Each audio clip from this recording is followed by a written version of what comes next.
up, buds? Welcome to WeeDnD, the pot positive live tabletop role-playing experience. I am your dungeon master for the night, Brandon Allen McClenahan, but my buds call me Bam. Holy shit, guys, we're fucking back! And what a day to do it. Let me tell you guys, it is the ultimate Tuesday! Tuesday, 2022. It'll be 200 years before we can celebrate like this again. And let me tell you, I guess 100 years. Yeah, I guess you're right. All right, shoot me. Anyway, holy shit, guys, we are back. You were probably obviously right now going like, hey, Brandon, when last we saw you, you were like, next time do we hang out? We're all going to be in the studio. And then the world went crazy. And let me tell you this, guys. We love doing this. It is genuinely one of the greatest parts of my life. It brings a tremendous amount of joy to me. With the world and the state of it is, some of us recovering from COVID, some of us, fighting it along the way, and just an unsure world around us, I said, what's the thing we got to do? What's the thing that gets us playing D&D again? And the answer was, we just keep doing it the way we've been doing it for a while until we find that next shift. So you know what? That's what we're going to do, because I'm sick of not seeing these beautiful faces every single week. And from listening to the buds, some of you guys are too. So, this is what we're doing here tonight, guys. We are going to be doing session 0 of the new campaign of WeeDnD set in a world of my own design, the world of Ganjaria, where magic finds its source in the magic plant of the Feywild, GANJA. Now, if you stuck with us during our first season, our prologue, we called it, 70 sessions long it was, you saw the end of the previous world of Everendell and the heroes and the actions that led to that new world. This campaign exists in that world. So we are jumping into Ganjaria. And last time, when we started, we were already a few games in. We had gotten together and played. So we didn't get to actually focus on the beginning, the stuff that you do before you start a D&D session. So a lot of people have asked me hey, Bam, why don't you do a Bam Does or a tutorial? I think this is kind of the closest that I would want to get to something like that for now, at least. And just bring you guys in and show you what a session 0 is. So today we are just going to be building up these new characters, introducing these new amazing people and getting to meet new classes, new races with your same favorite lovely players. So I am beyond thrilled to have the cast from the prologue back with us again. They are absolutely fucking incredible and I love them. And so I'm going to pass this thing off the way that I always have here to my dear and wonderful friend, Brenna Folger. Hey, Brenna, I got a question for you, girl, but why don't you take this for me? Hey, here we go. Yeah, I am so freaking okay, guys, I'm Brenna Folger, and usually I like to start a session by asking a ridiculous question that I literally think up the moment that you go, Brenna, and you pass me the magic weed, if you will. But it is our first one back. You said you have a question for us, so what is that question? My question for you and for all of my favorite players here, what is the one thing that you love most about Dungeons and Dragons? The one thing I love most about Dungeons and Dragons is finding really creative ways to entertain my friends in the moment. Finding really dumb ways to do things or asking questions on if I could do something and you go yeah, of course, and it makes everyone laugh. That's my favorite thing about D&D. That's the good stuff. Abby, how about you? What's your favorite thing about D&D, girl? Thank you. Oh man, the one favorite thing. Oh my, how am I gonna pick? But it's a built-in excuse to hang out with my friends on a regular basis. That's my favorite thing about it. The possibilities are endless. I'm just so happy to be back with y'all, see all of your faces, and be back with the buds. I'm overjoyed. You didn't catch it. My name's Abby Dandy. I don't think I said it at the top, but there you go. There it is. And, I think it's time for me to pass this on to Drew. What's your favorite thing about D&D? Oh, baby girl. So good to have you back. So good to be back with all of you. With all of you. What up, y'all? It's Drew. Used to be Thoricus the dwarf. Still shorty, still 40. We'll see what this next adventure has for us. My favorite part about D&D, as the most experienced, we won't say old, member of the cast, it's the escape from the daily grind. You know, we do what we have to do day in, day out to make ends meet, and this is the fantasy life that we dream about, slaying dragons and not having to go grocery shopping. You know what I mean? Like, oh, I can go and like mate with this half elf, super hot, like whatever. Oh wait, but I gotta get gas first. Like, you know, you don't think. It's the escape, and it's dope, and we have the best people just all together. Thank you guys so much. Just a little callback to last sesh. Best friend, my buddy, Jake Taylor. Jake Taylor, everyone. The most handsome frozen man on webcam history. I'm passing this off to you, buddy. Oh, well, I gotta unfreeze for that, you know. Thank you, best friend. Ooh, it feels good to say that. It also feels good to say, what is up, buds? Holy shit. As the handsome Drew Yonemori mentioned, I am Jake Taylor, back again, but not as a real author bun. We'll find out who, and who the rest of this crazy menagerie is going to be real quick. But man, with me being the least experienced with Dungeons and Dragons, it was such a treat as a creative process, because it's like we're storytelling, we're improvising, we're problem solving. It's just all these things bundled together with just this beautiful creative sheen and core at the same time. And I'm particularly lucky because I get to create with these amazing people. And I'm going to ape off of what Baby said. You just get to hang out with your friends and do all that cool shit at the same time. Jeez, more people should play. But yes, I'm just super excited to create some more with you guys. We can't do that with old Two Blunts Langley. What's going on, buddy? Oh, shit. Thank you very much, Jake. That's right. I am your boy, Gus, Two Blunts Langley, formerly Divot, the Lightning Dodger, the Dealer of Death. That being said, I'm really excited about this campaign, and I've just got to be honest. My favorite part about D&D is the fame and fortune. I can hardly walk down the street these days without 10 people asking me to talk like Divot, or, oh my God, pull your pants down. Oh my God, pull your pants back up. Like, it just never stops. So that being said, let's meet these new cast of characters. Over to you, Bam. Oh man, a couple months off, it still came right back. Let me just say, I'm aware we have our former characters' character art in our layouts for this week. Let us just all, as performers, as buds, as myself as the DM, let's just say goodbye to this beautiful artwork. This is the last week that it'll be here with us. Obviously, huge shout outs to Vlad Kolinik, who did the art design on all the characters that you see on these layouts. I couldn't, honestly, I went in, obviously you could see I changed the names so that, it's not their character names anymore, but I just couldn't pull the pictures off until we had something to replace. So hopefully that's not too confusing to you. That is why the pictures are still there. And hopefully you just, I'm telling you as a DM, one of the greatest gifts, one of my favorite things about Dungeons and Dragons is exactly what you're about to see. Every campaign captures a little bit of magic. It is not uncommon for you to look back and be like, man, that campaign was so great. I don't know if we can do it again.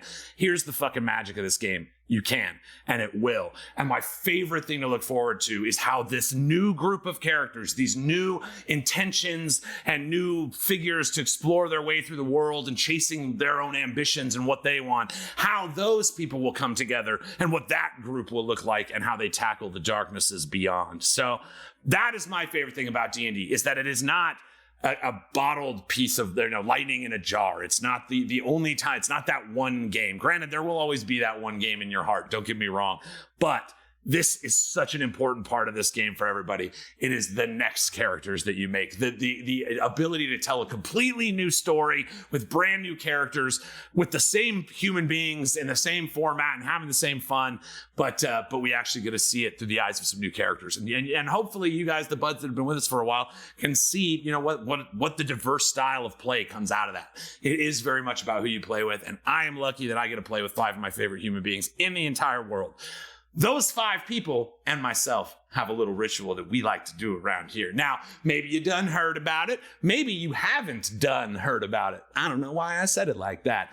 But we like to take a lighter like this little one here that's got like a little tiger on it. Make sure, ooh, Jake's got the WeeDnD one. Make sure when I see the crit guy, it's all over. You guys, yours are the best. Drew with the WeeDnD hat. Make sure you're not going to light your friends, your family, or your household pets on fire. And let's go. Lighters up. Oh! Let's play some fucking D&D. Ow! WeeDnD, high fantasy, literally for you and me. So load up bowl and make a roll to take control. WeeDnD.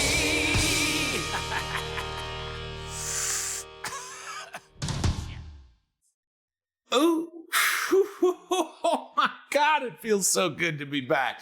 All right, guys, so this is going to be outside of the scope of a traditional D&D campaign. This is a little bit more like what it's really like when 5 people get together, 6 if you count your Dungeon Master, which you should, get your people together, and you kind of have to flesh out these early parts. Who's going to be what? Who's going to be playing what? So we're going to be doing that. I am going to do a set the mood like I usually do. But in this case, I will be reading the handout that I actually sent to all the players beforehand. So you guys and they will have pretty much the exact same amount of knowledge, and you can kind of see how this part of the process gets put together. And so, you know, feel free to blast us with questions, and we'll try to cover as much as we can. So if you know, shoot, how did we do this before? Sorry, it's been so long. If you'll please allow me to set the mood. What an asshole. I'm such an asshole. All right. It has been 525 years since the Feyfall catastrophe, when the world of Ganjaria was born by the hands of the Fey Queen Mab.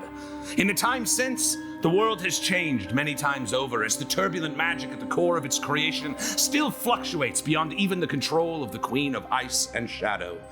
As a result of the fractionation ritual, half of the populace was transported away to this new world, the others left behind in the remnants of what the world once knew as Everendel, where the legends of the ferocious 5 were forged through steel and magic, blood and pain, love and laughter. The foundations of the realms shattered, the connections between them severed, and the weave of magic itself was lost.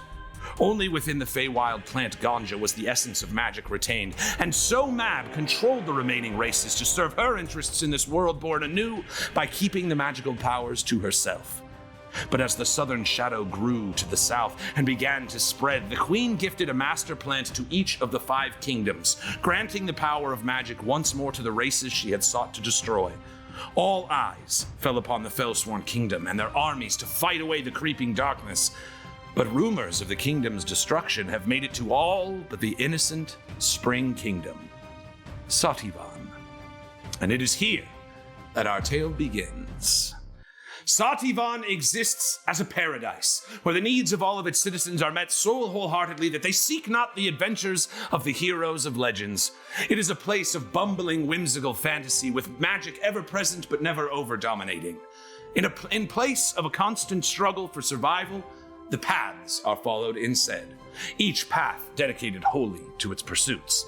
Now, we'll explain the paths a little bit when we get into character gen, but these paths are a non-traditional caste system. Rather than the standard medieval serfs or peasants which serve their leaders model, the kingdom of Sati'van has grown from a place of endless bounty. The celebrities here are the farmers of great renown and the builders and artisans with their tremendous skills. The government serves to maintain a healthy balance and settle minor conflicts, but on the whole, everything runs very well because everybody has what they need. The inherent greed and killer instinct present in the rest of the world has not yet corrupted the virginal kingdom of Sati'van, where the food for the entire world is mostly sourced. All of that, however, may be about to change. Whoa, guys! Okay. So, just to cut into the nuts and bolts of it, my friends, my lovelies, we will be making first level characters. Now, let me tell you, having just been playing some higher level characters, you're going to be like, how many hit points do I have? Are you sure that's not a typo? It's not. And trust me, play second edition where wizards could get killed by a cat in one round. Anyway, I digress. We are going to be making brand new first level characters that exist within this world. I will explain how the path system works. It's really just the cast system, the world around them, and it's not really the driving force of any of these characters, but it'll help us establish some lore. What I'm going to do through some of the questions tonight, and as I talk to the players, you'll see I might be asking them stuff and jotting things down. I'm going to be compiling a list of things that seem really important to our players. And so while I compile that list and I hear it directly from their mouths, the things that they're excited about playing with their characters, the things they're excited to do and try, I will then incorporate as much of that as I can into the adventure that I then give back to them. The best thing you can do as a DM is service the way your players like to play the game. Commonly, sometimes it's since the DM does a lot of the work, in fact, the bulk of the work in a D&D game is done on the DM's side of the screen. Groups can shift around what kind of game a DM likes to run. That is also okay. And in the case that it's like you have to choose between no dungeon master and no D&D, or a dungeon master who runs it a certain way, try the other way, at least once. I have played every kind of D&D. I've played hack and slash, go through dungeons and never really talk as characters. I'm a theater guy, so I've played intensive role play sessions where we'll go 2 or 3 games without a fight sometimes. And I have had so much fun in all of them. So, I highly encourage you to try different styles of play. But for me as a DM, and again, I'm just speaking from my own DMing strategy, I find it immensely rewarding as a DM to get these things from a player and then sneak them in and watch them be excited by the things they told you they like to do. So it's a sweet little trick of DMing. And so that's just, what the purpose of this is. Let's get these characters fleshed out. Let's get the general concept. I have a few questions for each of you as we go, but that does bring the most interesting question into play. Who's going first? So I think, guys, let's go over to our battle map and let's go. Let's see. Let's roll. Do we want to do 1d100? Let's do it. Whoever rolls highest is making their character Whip them first. out, gang. Here we go. First roll. Only with you First guys. roll. I'm gonna unmute first. Well, 91. Dang, you guys, Tina with the 97. My girl always calling in on that. All right, here we Coming go. in. 36, Oh, 43. wow. Okay, so I'm going to. All right, let me just do this. I will establish 20. 20. All right, here we go. Everybody just kind of remember what order you're in. We'll do it right now. Tina Smooth Hands, which obviously isn't your real name. We'll change all that in the chat and everything as we go. You might see some hangovers from the last campaign on here. Whoops. Abby, you will go first. Brenna, you are second. Dickens Tangleface will be third. Gary Greenheart is fourth. And Digbag Moleeggington the third will be is how we will wrap it up. So Abby, we will jump into you first.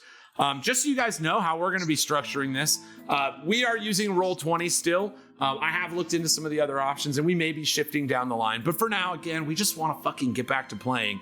So let's keep doing it the way that has worked for our setups. Obviously, we have some fun internet issues that just love to plague us and freeze us out.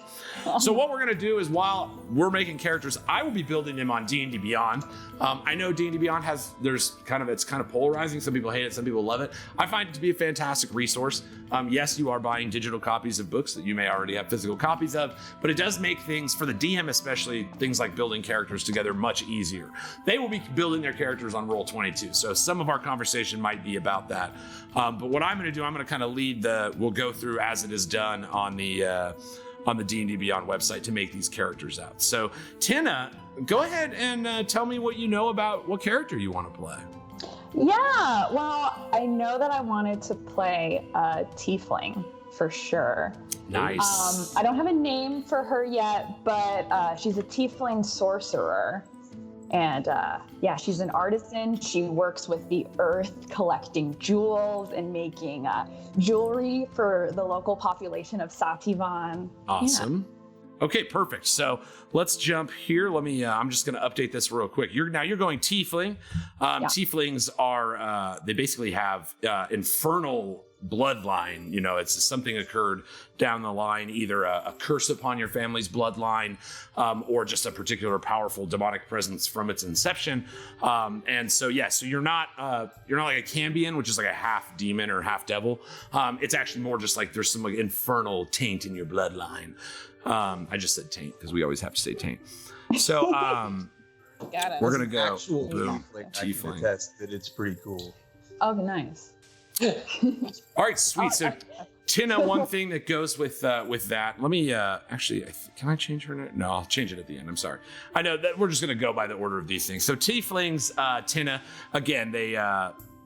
Typically in many worlds, there's kind of like a harsh view of them because of the infernal bloodline. Sati'van doesn't really have any of that expression. So all races are kind of welcome. You're going to notice there's like elephant people and bird people and mole people. And, you know, it's like there will be a diverse amount of race. So that kind of tension that sometimes exists with tieflings, you won't experience here. You're just I'm excited about that possible interplay, like if we leave Sati'van or like wherever our journey takes us, you know, to be confronted by prejudice, perhaps. Yeah. Perfect. So as far as coming from your racial heritage, these are the things that you get, just so I can highlight them for buds as well. So as part of being a tiefling, you get dark vision. Okay, so when I explain that things are dark, you can be part of the players to go, I have dark vision, all in unison, because so many people have dark vision. You can see 60 feet of you as if it were bright light, and in darkness as if it were dim light. So what that means, Tin, is if you're in blackness, you actually see as if it's dim light, which means you see gray tones, no color. Okay. You also have disadvantage on perception checks in dim light. So dark vision isn't, I see as I, you know, just like now we're seeing with the sun, a commonly misplayed feature of dark vision. The thing is, you'll be seeing in darkness as if it was dim light, and in dim light, you have disadvantage on perception checks. So things sneaking up on you are more likely to do so, even with dark vision. Okay. You can't discern color, only shades of gray. You also have hellish resistance, which means you have resistance to fire damage. Any source of fire damage coming at you will be divided in half. So take that fireball. All right, and then Infernal Legacy, which is fun because you're familiar with this spell. You know the Thaumaturgy cantrip. So that's, if you recall from Tina, the one where you could like boom your voice or make echoes or make lights glow. You can use the Thaumaturgy cantrip at will. When you reach 3rd level, you can cast the Hellish Rebuke spell as a 2nd level spell. Once with the trait, and then do so every long rest. So once you reach 3rd level, you'll have an ability to kind of whiplash people that hit you back for a little bit of damage. Divot had the ability and used it sometimes in our previous campaign. And then once you reach 5th level, you'll be able to cast Darkness once with the trait and use it on the long rest. So as you level up with this character, you will be gaining a little bit more from your infernal bloodline. So there is and Tina, just because you and I have talked a bit about this, there will be, like, GANJA is, if we want to think about the difference between a Forgotten Realms campaign and a Ganjaria campaign, the only difference is rather than magic coming from the weave, this magic, invisible plane where the flow of magic is called upon by artisans, that same source of magic you are drawing instead from this plant. So the infernal bloodline and the way that your sorcerer powers will kind of come to fruition will be from that. So your infernal bloodline has some kind of connection to this magic source as well. And so that's led you to have this inherent magic that you will have as a sorcerer. Does that sound pretty cool? Yeah, absolutely. Okay, sweet. All right, so we've got your race. You're going to be a tiefling. Again, that's if our girl M from Blackwater is here, that's her favorite race ever. All tieflings, all the time. I'm excited to play it. Yes, ladies and tieflings. I love the tiefling race myself, and I think it's going to be a really nice flavor for your sorcerer. I did have a question. Yeah. Can she have wings? So she could have. She could have wings if you want her to have wings. She wouldn't have a fly speed, though. Now, we could, if you wanted to, do something where we fluctuate some of your starter stuff. Again, there's other races that have flight, Aarakocras and things like that. So it's not too, unconventionally game breaking or anything. But it giving you the ability to fly does, a lot of DMs are always scared of that because it's like, well, what if they fly over the wall? And then now there's no challenge, So Well, wings. I was thinking really tiny ones. Yes. Now you're talking. Now, Okay. any of you guys know the way to get to my heart is through flavor. You can really have whatever you want. It's when they start having effects on D&D stuff that I get like about some Really things. cute, like ineffectual wings. Yeah, like little Raver Girl wings, kind of. Just like those. Yeah. Yes. Absolutely, you can have those. Yeah, and maybe what we can do is as you unlock that Infernal Bloodline, maybe they grow. Maybe as you get a little older, rather than the Infernal Rebuke, maybe you can fly for an hour or something. Again, I like session zeros because all the players can hear how much variance there is in some of this stuff. I want you to love your guys. We'll put together some cool stuff. I don't mind tweaking features and making stuff. Everybody present will feel like their characters are given the same, opportunities. So, awesome. Yeah. So Tina, as a first level sorcerer, you automatically are given max hit points. So we actually don't have to roll for hit points. So none of you have to deal with my mocking tone or my aggressive tendencies to belittle people who take the average instead of rolling. I feel great. Don't have to deal with that. Yes. Feel safe. Exactly. You'll be proficient as a sorcerer. You'll be proficient in daggers, darts, slings, quarterstaffs, and light crossbows. So you're not really proficient with a ton of weapons, but you're a spellcaster, so you will probably barely ever be using them. You don't have any tool proficiencies or armor. You're not proficient in wearing armor. You would have to take a feat to take armor and then get the bonus from it because you're proficient in it. The saving throws that you get bonuses in are Constitution and Charisma. So you're being poisoned, things like that, are typically Constitution saves. Charisma saves tend to fall into like some of the charm stuff, charm abilities and the like. So pretty balanced saving throws. And then you will get to choose, and this is kind of like where you can start shaping the concept of like what this woman is like. Choosing 2 skills from Arcana, Deception, Insight, Intimidation, Persuasion, or Religion. So of those, do any of those kind of feel like a little bit more her style? Now, as a sorcerer, you're going to have a lot of charisma. Charisma will be your key stat. So things like Deception, Persuasion, Intimidation that are boosted by charisma will get a stronger benefit, but that doesn't necessarily mean you have to take that.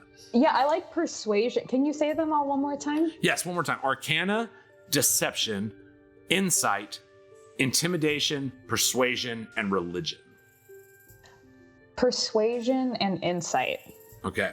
So Persuasion obviously is your ability to, try to force your will in whatever outcome you're going. Insight is your ability to kind of gauge what if people are giving you any obvious cues that they're being distrustful or maybe have ulterior motives. It's not a lie detector test, it's not that good, but it will kind of be like, they're acting a little fishy, something's up. Can I trust the way they're saying this and why? So she is quite, adept at dealing with people. I like the idea, like you said, with the gemstones and everything. It's like having a little bit of skill in those interactions will be super helpful. The way your spellcasting works, Tina. So here we go. In an event in the life of your parent or an ancestor, it left a mark on you. Now, in your case, it's this infernal bloodline, infusing you with arcane magic. This font of magic, wherever its origin, fuels your spells. So you will be calling from that magic within your bloodline and its connection to the source of magic, this GANJA, in order to call upon your spells. They will be bolstered by your charisma. And you have some spells known. So the way a sorcerer works, just to clarify between like a sorcerer and a wizard, sorcerers know very few spells, but can cast more of them. Wizards know a lot of spells, and in fact can add new spells to their book, thus technically learning as many spells as they want, but they can cast fewer of them. So sorcerers shooting a lot of magic coming from their blood. Wizards are like reading books, trying to get new spells and stuff. So that is the way that your magic will function, Tina. And how many spells and stuff that you have will end up coming off of your stats. So that's really as much as we need to dig into that. But for now, you need to tell me, what is let me see what our options here. Your Sorceress Origin. It's basically where the power of your bloodline comes from. you can either come from, there's dragons in your bloodline or going backward. Now, shadow magic, it fits with the infernal a little bit, and there is, in this world, there is the Shadowfell, so there's like a connection to the dark energies of the world. So shadow magic could be cool. You also have an aberrant mind, divine soul sorcerer, which is like where it's more of like an angelic, like a god is like talking down to you. But this is like your, when you were a cleric of life as Tina, this is that. So you, one of the few classes that has to choose early on where their magic comes from. You'll get boons through your character from it. But wild magic, the magic of the Fae, storm sorcery, clouds and lightning, a draconic bloodline, which will just kind of beef you up and give you more hit points. Divine soul, kind of from the heavens. Clockwork soul, I can't lie, I'm not familiar with that one. So which of those, your Sorceress Origin, we've talked a little bit about where that might come from, but do any of those pop out to you? I was thinking about wild magic, actually, because of the connection to the GANJA, Awesome. So, and also just wild magic surge seems really fun. Super fun, right? Yes. And it's like we dabbled with that with Divot. Divot got a couple fun rolls on those tables. So yes, I think that'll add a great little element. By doing that, you when you choose this origin at first level, once per turn, I can have you, whenever you cast a spell, be like, and go ahead and roll the wild magic chart. And it can completely change what you're doing. Obviously, you can get a wild magic. Suddenly, a magic missile gets shot. You cast confusion on yourself. There's all kinds of fun things on the wild magic tables. I'll probably build out a little one of my own as well, because I like this element. So you cast grease on yourself, and there's grease all around you. And yes, there's some very fun wild magic chart tables. Danny Zuko. Oh, yeah. There's grease everywhere now. All right. Oh my God, this Scott. And then Tides of Chaos. Starting at first level, you can manipulate the forces of chance and chaos to gain advantage on one attack roll, ability check, or saving throw. Once you do, you have to wait till a long rest to use it again. So you can, and any time before you use this, I can make you roll the wild magic chart. Oh God. So I have to not call you Tina. I'm so used to calling you guys by your character names. Abby. Sounds weird. We'll get to what her name is here shortly. We will. So Tides of Chaos, you can have one time per long rest where you go, I want an advantage on this. Okay, cool. Advantage. So boom. Now, Tina, how do we want to do? And in fact, this is a good conversation to have with ability scores. So there's debates far and wide over, is it better to use the point buy system or the stat array where there's like preset skills and you just apply them to whatever you want to use? Or do you roll them? I have always been a roller myself. It does add for some variance in characters. Some people might roll poorly. Some people might roll really hot. So there is a bit more variance in the outcomes of the characters. I love rolling dice, so that's where that comes from. But we're also rolling digital dice, so it's like there's a little less of a lovely feedback there. So I guess right now this would be my chance to ask you guys as players, do we want to go with the kind of tried and my more style, the rolling of your stats and dealing with the variance that may come with that? Or do we want to take like a standard point array where, and here I'll just tell you what that would do. You basically get an 8, a 10, a 12, a 13, a 14, and a 15. And then you would get to add 2 to one of those and 1 to another if you're a custom lineage, or whatever your race adds to their stats for the people who are playing published races. I don't know. I wanted to roll some dice. I'm with you on that. So, in fact, let's go ahead, everybody. We're just going to take care of this section right now because I want to roll some dice. Let me get a pencil right quick. All right, cool. So we're going to knock these out. That way you guys that aren't working can kind of consider what you're going to get. We're going to do this. Boop. Let me see here. So, Tina, I'm going to have you do it first. Tina, I'm doing it again. Abby. Abby, roll me 4d6. I will be dropping the lowest of those 4d6. So that's how we're going to do it. We're going to do... actually, did we settle on that? We're cool with rolling, yeah? Rolling is what we want to do. So, Tina, you got a 12 there because we dropped the 1. So you got a 12. And we're going to do this 6 times. Drew doesn't want to roll. Oh. He doesn't have to. Nobody has to roll. We could. I know, You're just making welcome to sure use the that you're- standard array. I just wanted to roll. You don't have to roll Yes. through. It's fine. Okay, good. I roll for So Drew. I do it 6 times. Yes. So 5 more. 4d6. Yes. Hey, there's a hot one.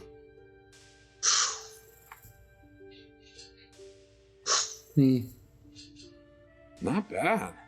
Okay. Man. Okay. All right, so I know it's That was confusing six. because it looks like you're like, I rolled an 18. All right, so your first stat is a 12. Your second stat is a 16 because you dropped that 2. Your third stat there is going to be a 12. So you have 2 12s. Dang, you actually rolled pretty good stats, didn't it? 6 and 5 and 2 is 13 for your fourth. Your fifth is your lowest stat at a 10. And the other one is a 12. So what's funny, you almost rolled the standard array, Tina. That's pretty funny. So Abby, you've got these stats: a 12, a 16, a 12, a 13, a 10, and a 12 to allocate.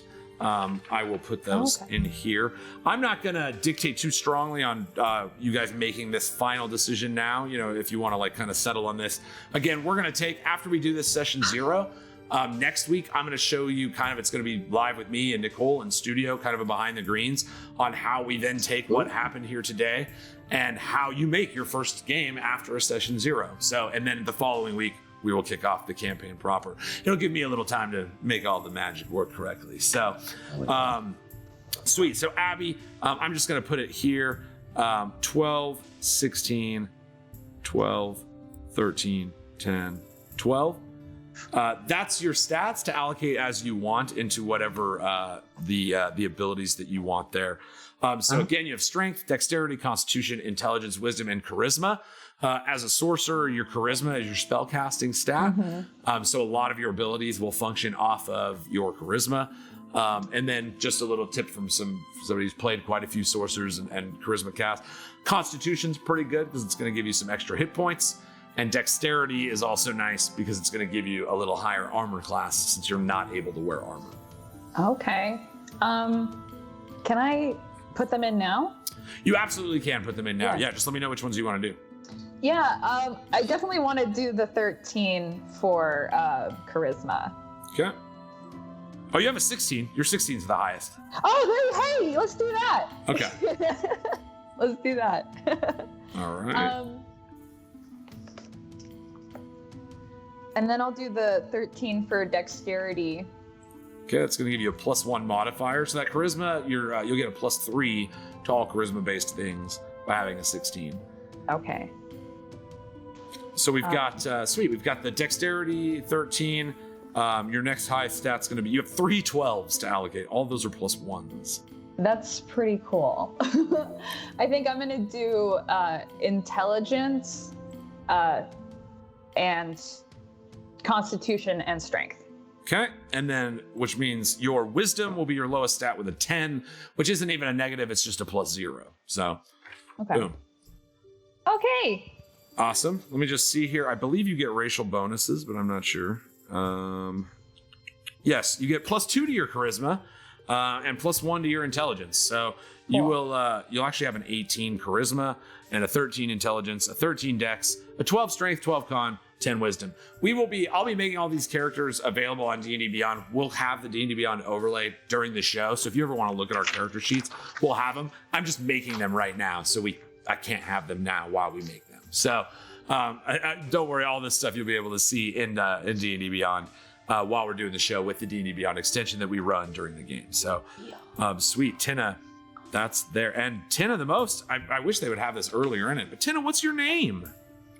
Well, I don't have a last name yet. Okay. But my name's Amaryllis. Oh. Yeah. Amaryllis. Ooh, Amaryllis. Like Cher, or Yeah. Amaryllis. I love it. Yeah, no need for maybe, and this is like a nice little. Maybe there's a reason. Like maybe you don't. There's a reason you don't use your other name, and we can cook that into the sweet backstory. Or she has a ton of them. She's like Amaryllis, Dumont, Dupree, Kennedy, Davenport. Yeah, she's Like 17. Yeah. yeah. She's from a very long All line. my gentlemen callers. She just marries people and leaves. Yeah, just keeps the name. She's all, okay, now I'm fantasizing. All right, sweet. So Amaryllis is now born. Amaryllis, the tiefling sorcerer of the wild magic origin. Boom, we got one in the books. Now, Tina, as far as equipment goes, we'll be using the PHB rules for each of these classes for like what equipment you have. I don't think we have to make that decision right now, as well as which spells you're gonna pick. But what we can do is go to your character sheet and I'll just let you know, based on the stats that you have, sorry, it's doing its thing right now. It will tell us how many spells, so you have 7 hit points. Again, it's been a while. You guys, Thoricus might remember having over 100, and Brunor got there as well. But yes, 7. You have 7 hit points. 7 of them. Wow. Move speed of 30. Your base armor class is 11. So you will know, and this is just to kind of give you the example of what we were talking about here, Jenna. You will know. I'm gonna laugh with -6. You will know 2 spells of leveled spells. You will have 4 cantrips. So if you want, while we're working on the other classes, if you want to kind of look at some of these, I might come back to you at the end. And Oh, be I like, kind of did. Perfect. But I do have a question. You said that I know the thaumaturgy cantrip, but does that count as one of these 4? It does not. No, that's Okay. in addition to it. So you have 4 cantrips to choose from. Okay, cool. Did you know which ones you wanted to go with? Yeah, I was looking at light, prestidigitation, shocking grasp, and mage hand. Nice. We love Mage prestidigitation. And look at that. For second campaign, can already pronounce prestidigitation correctly. Tina, hit me one more time with those. I've just got light and prestidigitation. What are the other ones? Shocking grasp and mage hand. And mage hand. And boom. Perfect. So yeah, what's fun with the spell choices in casters, you guys are going to get a flavor yourselves a little bit. I think this might be a cool opportunity to just kind of present this to you guys real quick, just so you know. So in the world of Ganjaria, we're introducing a new game mechanic called the Empowered Spell Component Table. And so here, I might even be able to show it to the players here on their map. The Empowered Spell Components basically it's these interweaves of GANJA. Different types of GANJA will enhance different types of spells. In this case, this is just the rough first posting, but this is a way for players to spend their money to augment their spells in real time. And it kind of plays into where you'll meet these tenders that will sell different buds to you that can augment different magical abilities. So, for example, White Widow, you use it as a free action. You can only use once per round, and it'll allow you to re-roll any number of dice once in any of your cure spells. So say, it's basically like you consume, it empowers the spell, and then it goes. Thunderfuck, useful on thunder spells, fun. We'll add either +1 to the DC of the save or +1 to the attack roll, and you can re-roll any of the number of the dice once. So there will be like an elemental pairing between the various Ganjas of Ganjaria and the casting.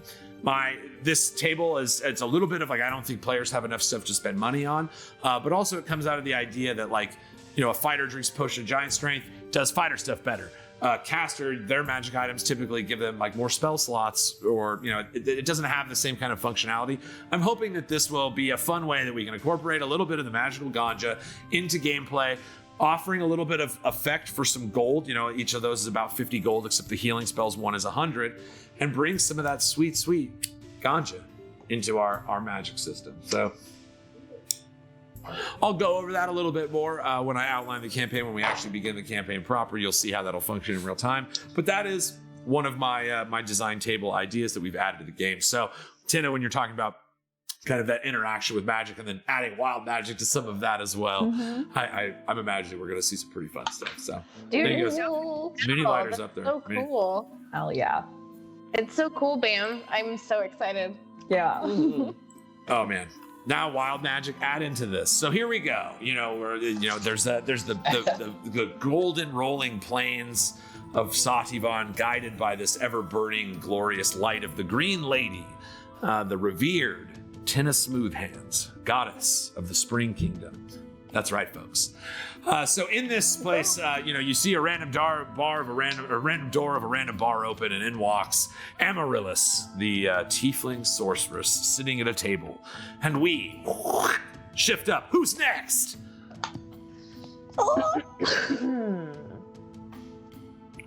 I think it is moi. Oh Wait. no. All right, let me go. Sorry, this is a little. Yeah. All right, my campaigns. We're starting it over. Hopefully, like I said, we've gone over this. I went a little deeper probably than we will on each of these preceding ones now. You've kind of seen how these work. But it'll be that same formula, and we'll get to have this. And like I said, anytime you guys have any questions or anything, feel free to ask. I feel like it's important. Like, these questions are the ones that the buds might have, or, anybody else. So, sweet. Let me get into this campaign and get into our next character who enters the fray. Why don't you tell me a little bit about this character? Bonsoir. Je m'appelle Pickles Ennui. I am a bear. I am a teddied bear, as you can see. I'm very small, tiny bear. Just a teddy bear. I'm cuddle forged, which is, I believe, going to be the new Custom Lineage. Yes, oui. Oui, c'est bon, bon, Oui. bon. C'est bon. C'est bon. And as you can see, I am just a small, curly-haired teddy bear. It does not matter what you call me. I guess maybe somebody say non-binary, but as you can see, if you look down, there is just fur, so nothing there. I am just a teddy bear. Okay. Thank you, Pickles. Yeah, so Pickles is a monk. Okay, I'm doing a monk. it All right, before- perfect. So Yeah. just so you guys know, Tasha's has given a gift to everybody who's always had kind of like, I want to try something that's not within the standard array, which, of course, obviously we have a few of these coming at us, and you'll see this. So Tasha's book offered a rule set called the Custom Lineage, where basically, like, make whatever the crap you want. We're going to give it a +2 to one stat, a +1 to another stat, and then we're going to give him a feat, and then a variable trait. Now, I might adjust the variable trait even a little bit more. Usually it's like dark vision or a skill.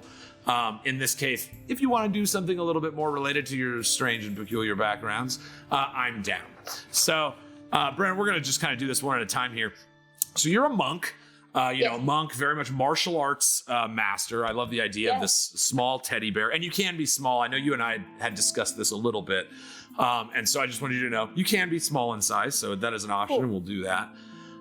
You get to increase an ability score by 2. Do you know which one you would want to do that for? I think my strength. Strength. Yeah, I want to be a real strong little bear. He belongs to a little girl named Sarah. Sarah. Sarah. So he's her teddy Hey, bear. Sarah. Sarah. Sarah. But so he protects her like while she's sleeping and stuff. Like, he's her teddy bear. Fantastic. So I So wanna we be have strong. brainstormed the name of this race, and it is the Cuddle Forged. Yeah, he's a little fucking teddy bear. So you got the Warforged giant machines given life, the Steelborn in the prelude, and now here in Sati'van we have the Cuddle Forged, this French teddy bear. Does Pickles smoke? Do I see a cigarette? Yep. Yes. Okay, so a little Wait. smoking teddy bear Wait. that's a badass martial artist. Yes. Yeah. Fantastic. He's incredible. And he literally is like one of those kind of bears that like is just not amused, like no facial expression, like just this like little So not like Ted, not like the real big kind of No. like, yeah, just like, just this little like an old like a classic looking teddy bear, yeah, with just the tiny little soulless eyes. I absolutely love it. Robin Williams found in the tree, Yes. Yes. like yes. to remember. Yes. son that he actually had, like that beat Don't up, make me cry. old, forgotten In bird fact- death thing. Yeah, in fact, that happens to Pickles all the time. Is people see him like out of nowhere, and they're like, "Oh, you remind me of me old teddy bear," and they start crying, and then he's like, "Oh, it's all right, Suzuki. go on, Suzuki." So, Brenna, have you considered, again, with this custom lineage, you are granted a feat. Do you know by what feat you may want to choose? I want mobile, baby. Oh, monks. Okay, so I am so proud of you. All right, so imagine, you know what it's like? Remember when we were like watching the prequels to Star Wars and you were like, or whatever, have whatever opinion you will. But finally there was that fight where Yoda was like, and then just starts doing like backflips and jumping all around. It's like that. We get to do that. Oh my God. Oh Yeah. my gosh. Yes, Pickles, you will baby. be moving all over the battlefield.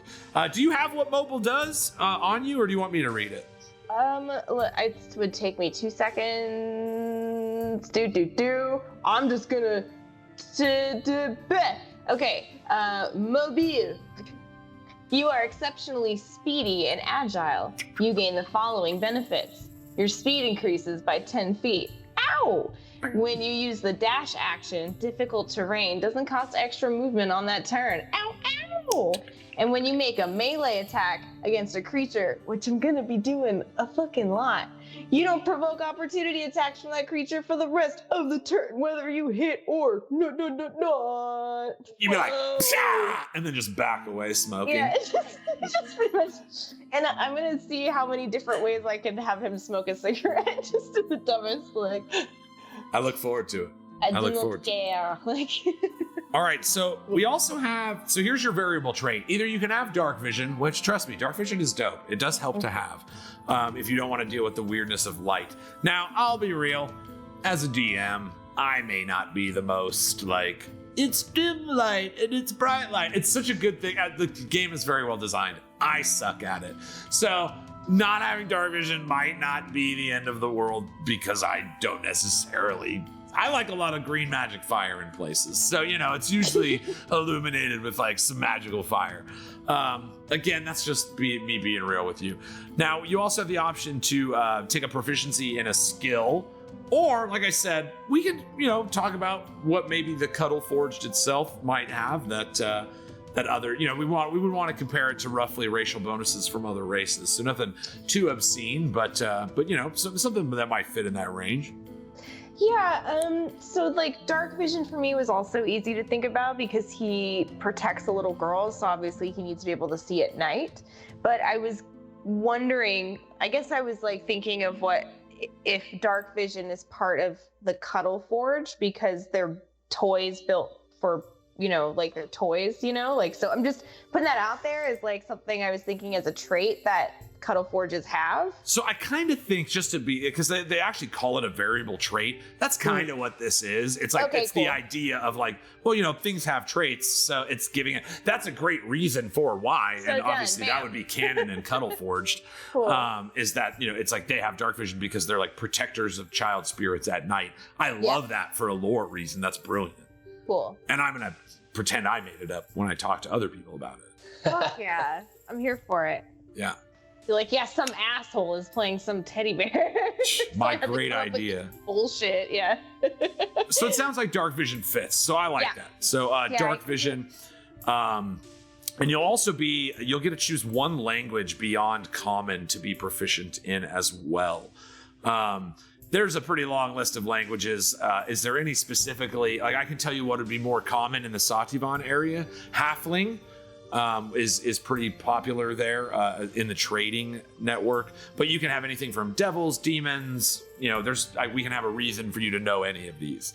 Loxodon, the language of the elephant people, Minotaur, orcs, primordials, Sylvans, the elves, undercommon. What are the shadow people? Like, so that would be infernal. Maybe because I'm thinking like he could speak like everyone else, but then he talks to like what evil lurks in the dark. Totally. So like Those. So I would say infernal. infernal, cool. Yeah. We can Yeah. have secret conversation. Yes. Oh Wait, my god. Abyssal. Maybe Abyssal. We're thinking Shadowfell. I think that's the Abyss. I'm gonna say it's Abyssal. And then I think Infernal is devils and Abyssal is demons, and we're talking more demons. So Abyssal would be the one you know. Cool. Yeah, I'm here for that. Boom. All right, That so sounds right. dope. That's your race. Your class is gonna be monk. I just love the idea of this little kick-ass teddy bear. Yes. So you get a D8 as your hit dice. You get 8 plus your con modifier, hit points at first level. You also will be proficient in no armor. Monks are cool. They add their wisdom bonus to their armor class. Like it's like that martial arts. Like you're so wise, you can deflect blows as they come. You are proficient in simple weapons and short swords.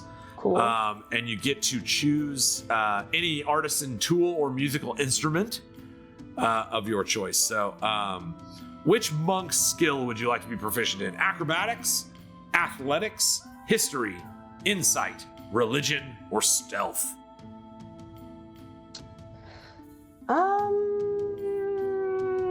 Okay, I want to do. It was acrobatics. Was the second one? Athletics. Athletics. I'm gonna say acrobatics.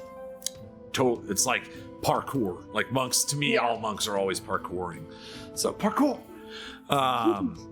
All right, and then you have one more actually. So athletics, history, insight, religion, or stealth. I like insight. Sweet, same kind of thing. You're keenly aware of the things, of the way people are around you, to find out what's wrong with the child and so forth.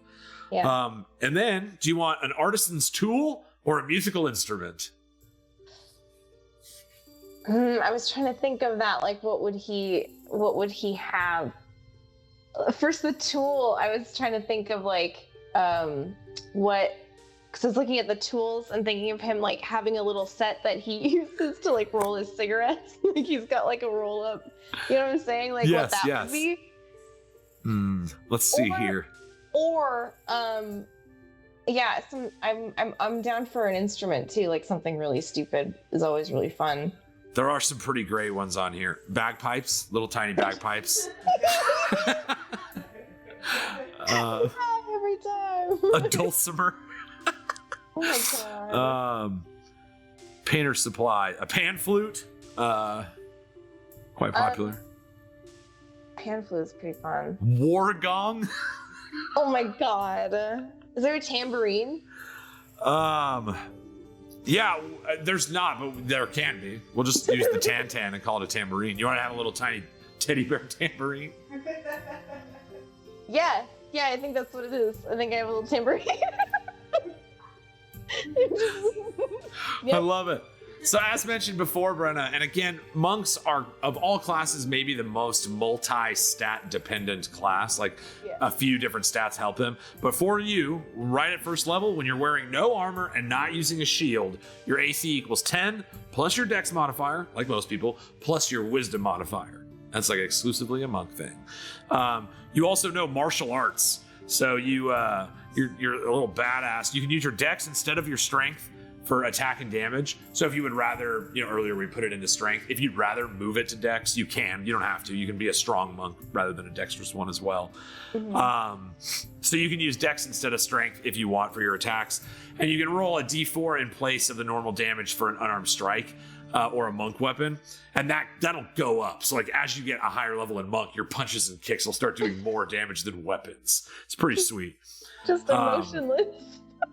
And then one other cool thing about monks, when you use an attack action with an unarmed strike, so if you're like, whoop-ah, you can then make another unarmed strike as a bonus action. So it's like, whoop-ah, whoop-ah, and you get them with a second one. So that. unlike extra attacks, which fighters have, that's like a monk-only feature. Excellent. He's got a really good bitch slap. Yeah. I love it. I care about you. All right, so monks, as far as like how much money they have, they're and again, this fits into your Cuddle Forge. It's like you're not really out there shopping; you have kind of a specific job. Now, Brenna, you and I, again, with this, what'll happen here? We'll be in contact talking about like maybe we'll flesh out this Sarah character a little bit. Maybe we'll know a little bit more about her. Sarah. And then, you know, as well as just kind of like, perhaps, are there more of these? Like, are there many toys that protect the many children in the city, and you're part of this group of these Cuddle Forged? Are you an anomaly within this place? You know, this is a place of fanciful magic, so, you know, being the only one of your kind is totally possible in Sati'van. So, you know, it's just some things to think about when approaching like a new background. What about your stats? How do you want to do your stats? See, okay.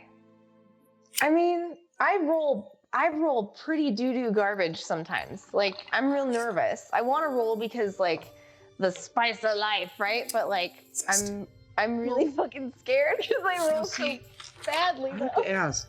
I don't want to interrupt Brenna, but I do have to ask. Like, if you rolled, like, fucking crit for all your stats, does that just happen? Yeah, if you rolled all 18s 6 times. Yeah. And it just sticks? Yeah.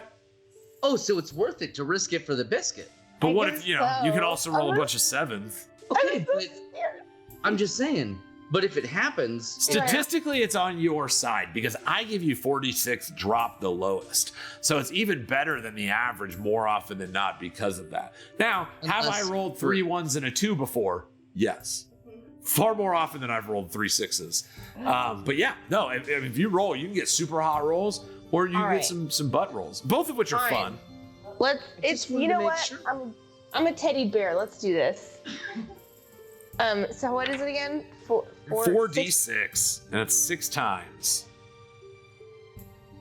You said 66? 40. No, 4d6, 6 times. 6 times. Okay. 1. Okay. There you go, 2. 16. Okay. 3. Yeah, there you go. 4. okay. 5. Let's see. Well, okay, fine. It's cool. I don't have to be good All at right, everything. so your first stat there is going to be a 16. Your second one there will be a 14. Your third stat, there's your butt one, is going to be a 9. That's only a -1. Don't worry about it.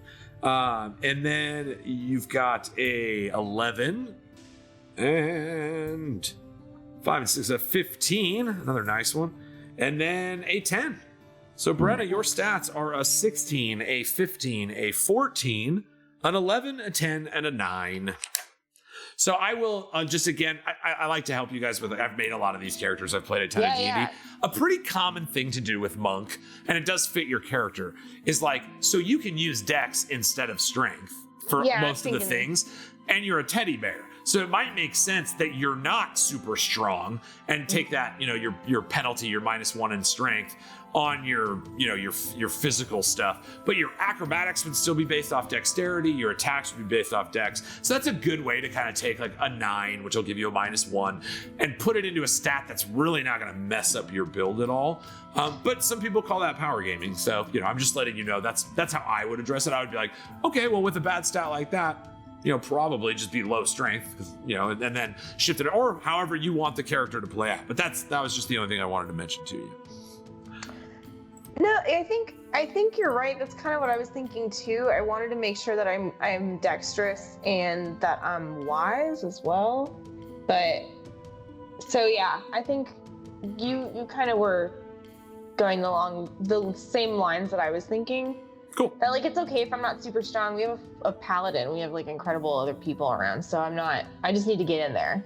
Pretty much just I'm just, you know, I'm going to roll back and just change that ability scores adjust from strength to dex with that in mind. So you get the +2 from your race. Okay, cool.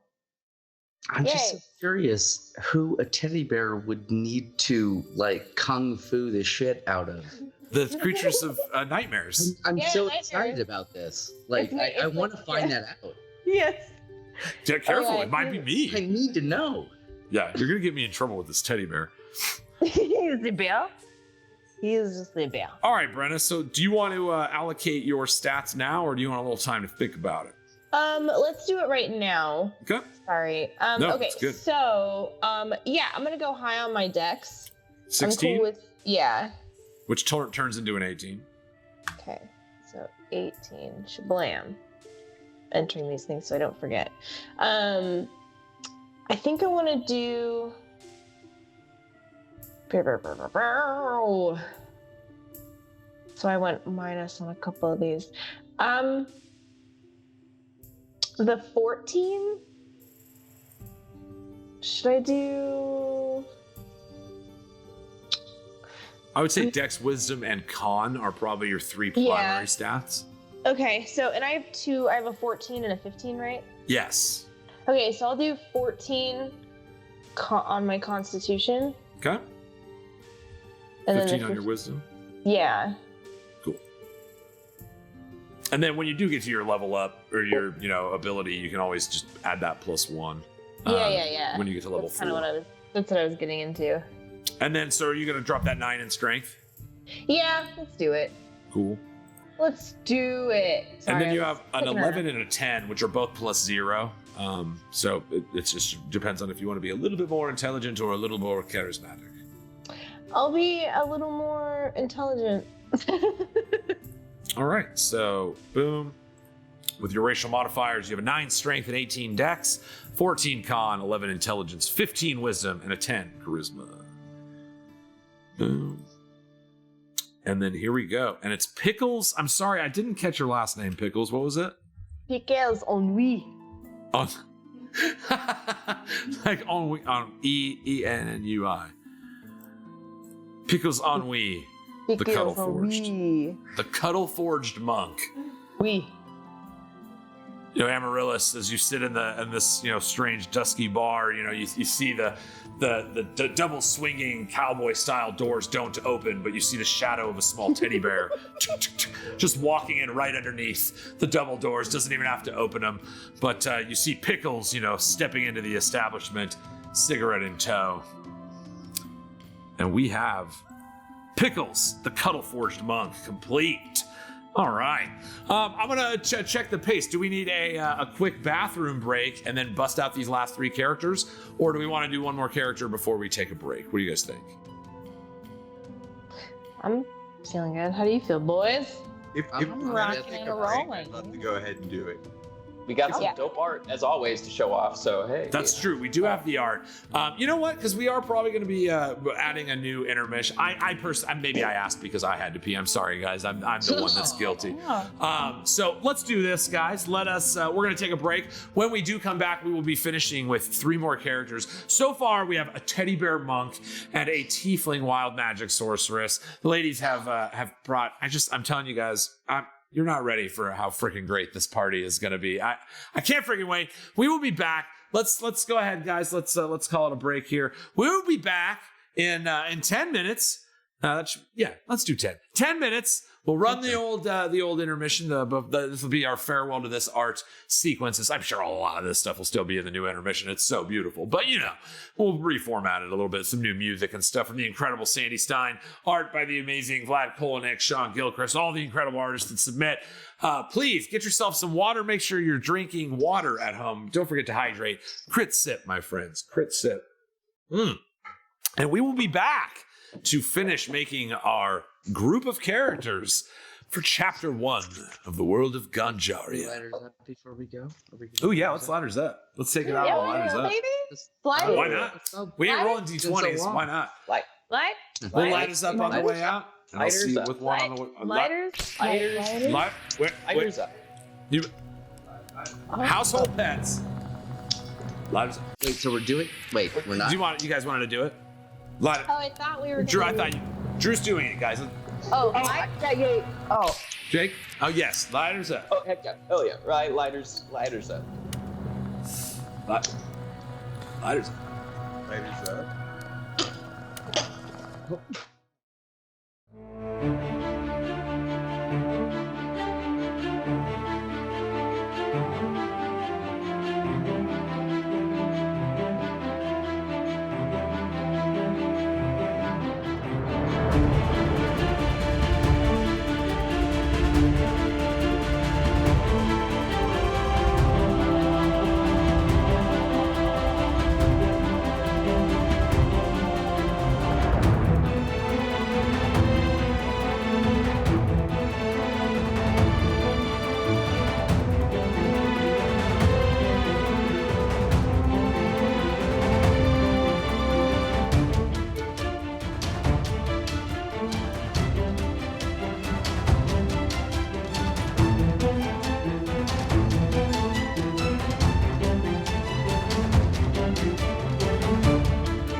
buds to WeeDnD, the positive live tabletop role-playing experience. Holy crap, dudes, we are making us our characters. We are session zeroing our new campaign set in the world of Ganjaria. So far, we have created the characters of Amaryllis, played by the great Abby Dandy, a tiefling sorceress with a wild magic draconic, doubled up, wild magic sorceress origin, followed by Pickles, Ennui, the French, well,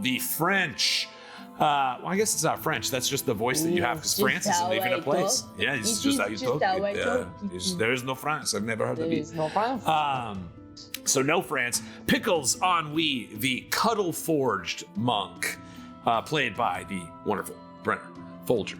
All right, guys, I have one more question for you, akin to at the top of show when I asked you what was your favorite thing you love about D&D. There is a methodology to my madness, and a big shout out.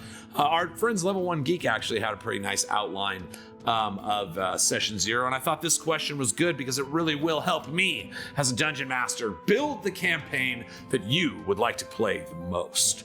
So, here's the question. I'm just going to fire it over to you. Brenna, we can do this in the order of our normal sign-in thing. What are you most excited by when you play D&D?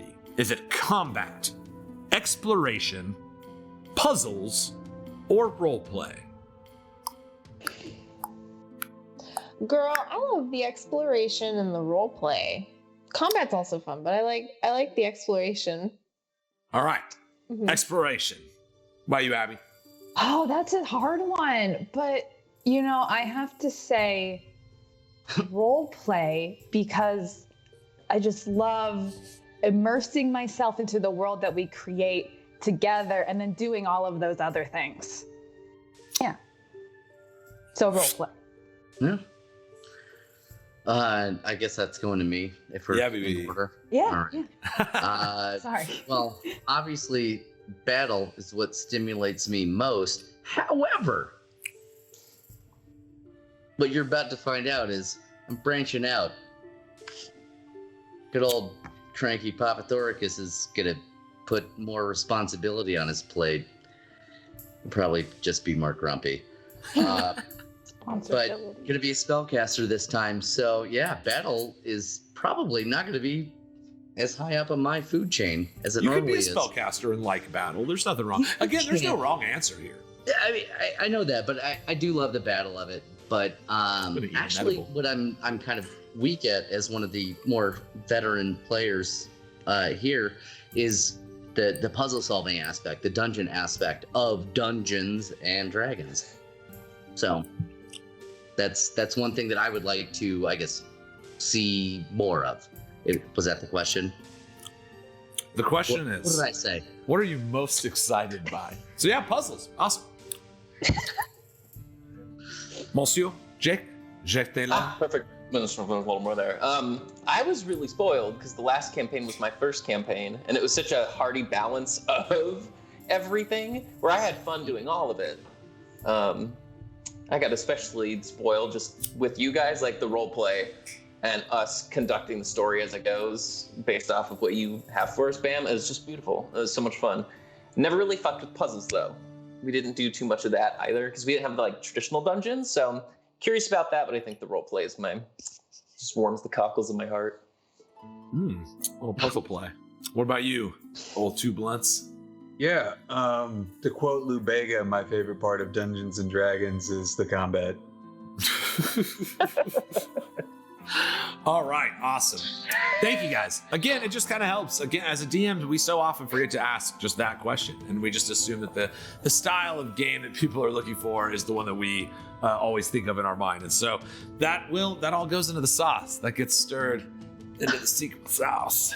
So, all right, guys, we're going to keep freaking rolling through this bad boy. We did roll to see who would be going first, and Abby won. She created her Tiefling Sorceress, followed by Brenna, who knocked it out with Pickles Ennui, the cuddle-forged monk. And now, a new enter into the strange bar in this faraway land. Mr. Gus Two Blunts Langley, what do you got for us? Oh, hello. My name is Dickens Tangleface. Dickens. Hold on. I obviously so have to write that fucking down. funny? Dickens Tangleface.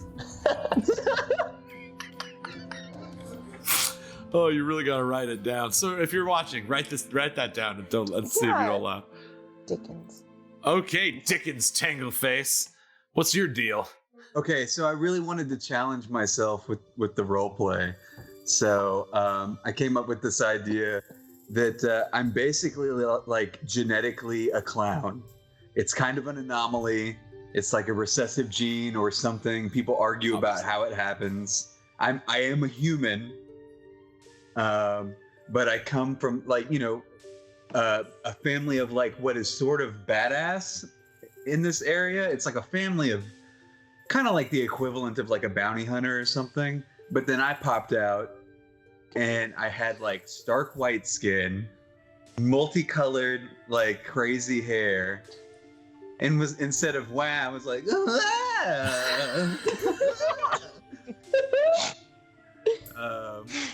and obviously my parents were like, fuck.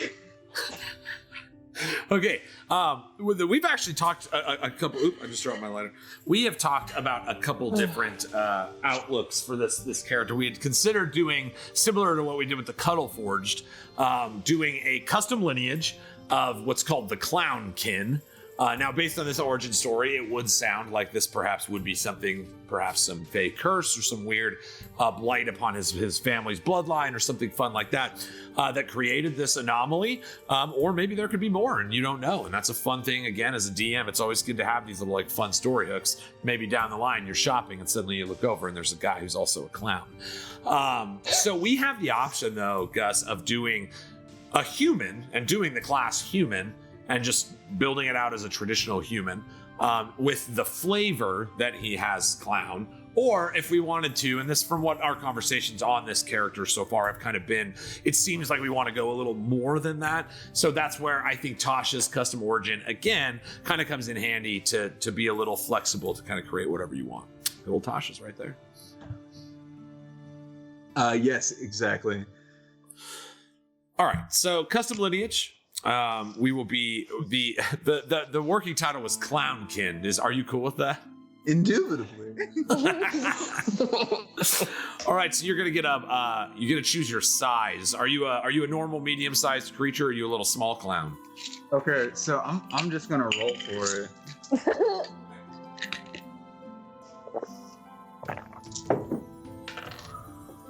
I am 7 feet tall. All right. So you're still a medium creature, but you're very tall. Okay, and I'll be super thin to offset that. So tall and thin, with this little teddy bear running around. Okay. So just so you guys know, Dickens is ashamed of the fact that he's a clown. He doesn't want to be funny. He comes from a family of badasses, and he's tired of everybody laughing at him all the time. That makes sense. I'll still be laughing at it. Divot, you get a +2 to one of your ability scores. Which one would you like to do?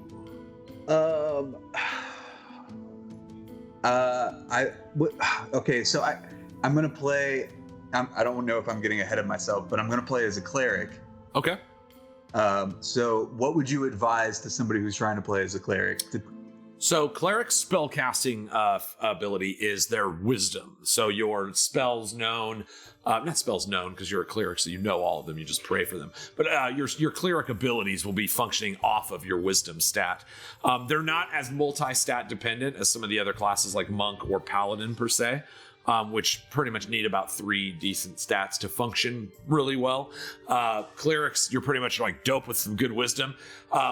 One thing that you will notice happens, and I know you as a player, Gus, is I've played with Gus before, and you don't like just sitting in the background. You like being in the mix.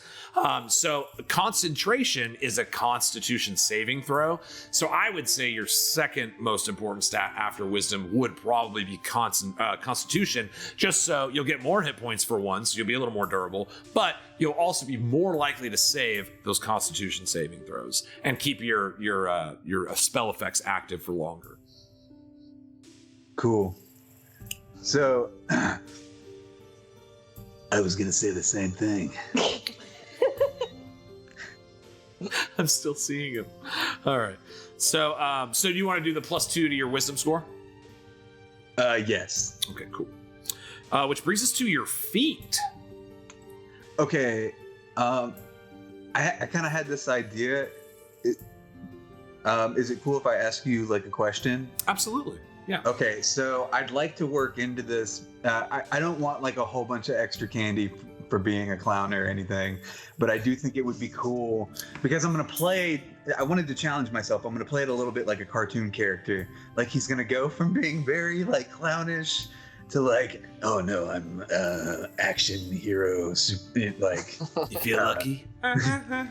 Dang it. So I'd love to like have like a slight like physical ability that like a cartoonish person would.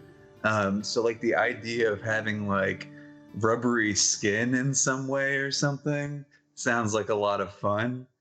So if there's some way to All right, so there is like I know there's homebrew clown race, and they've got like mechanics that function. For as far as what we're doing, the kind of the elasticity of the character, which is something funny to do.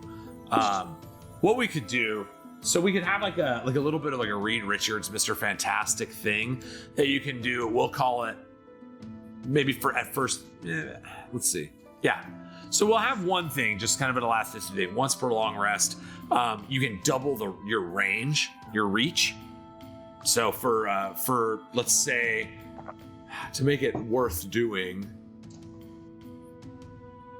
I mean, it would have to be for at least a turn. So yeah, until the start of your next turn, your reach is doubled. So that would apply to attacks of opportunity and things like that as well. And then we've discussed some of this stuff, and I've been kind of thinking about it a little bit. To me, whereas variable traits are kind of a little more flavor, like dark vision or a skill that you're good at, that the elasticity as like a means of damage reduction seems comparable to a feat in my eyes. So rather than, I would say, choosing a feat, perhaps we could work with like, this might come back and like punch me in the face, but I think it may, for how many damage types there are in the world, like a resistance to bludgeoning damage, like not an immunity, but a resistance. You know what I mean? Like things that bludgeon you. So like how you can slash rubber, but you can't hammer it, kind of exactly thing. Yeah. And so that's kind of the idea, is you've got this like, there's those like they're called rubber band people or whatever. There's like people in real life that have like extremely elastic skin. Yeah. And so, and it's like, in some people to like a very extreme degree. So it's like, yeah, we can play with that, where it's like, again, you're kind of playing them like a cartoon. You guys also, like, everybody's familiar. Like my last campaign, extremely dark, gritty fantasy realism tends to be where I DM from. We in Sati'van are giving ourselves this virginal chaste kingdom of innocence and fun and kind of silly, whimsical characters to then tell that same kind of story. And so I've kind of given my players a little bit of a carte blanche to be as, you know, ridiculous, not really ridiculous, because all of these characters are greatly thought out, but to feel free to these will probably be the sillier characters in the spectrum of the chapters of Ganjaria.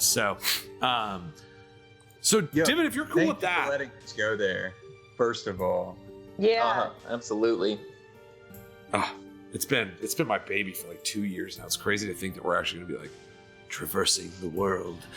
All right. If we get into it and that looks broken, then I'm totally down to change it. And again, I think this is a really important part of the game. It's like sometimes as DM, you'll be like, let's try this. As long as you're open with your players and you realize, if you go, hey, that actually feels really out in play, if suddenly it becomes clear that that's so much stronger than other abilities, you can retcon. And like, I think it's good to have a reasonable dialogue between player and DM.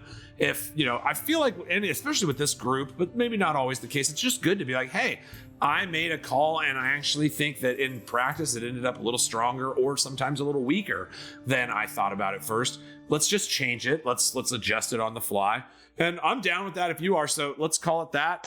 We'll basically call it the elastic feat. Once per day, you can double your reach until the start of your next turn.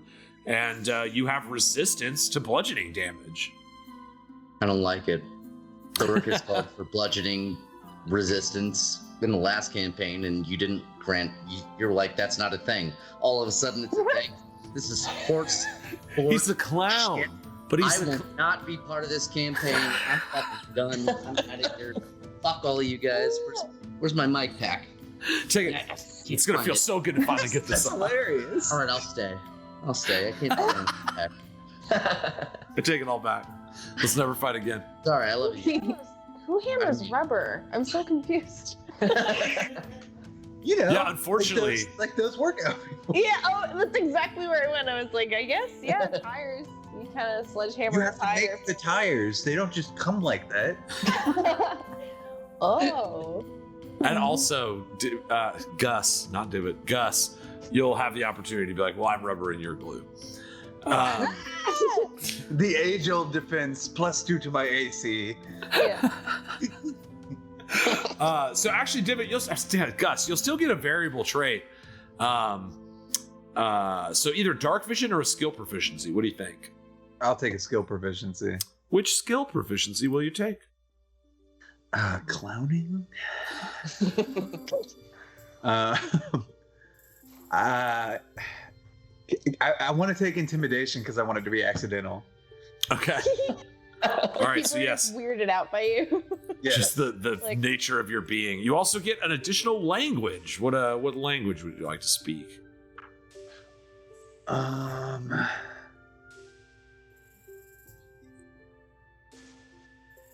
Okay. This is gonna sound silly. Can I just like speak nonsense? I mean, you I know can that- just speak nonsense. But the Like, I know language that's of not like an- nonsense. That's not like an established thing. I don't know. Let's see. I'm trying to think if fairy. Sylvan would probably be, but that like covers a big broad spectrum.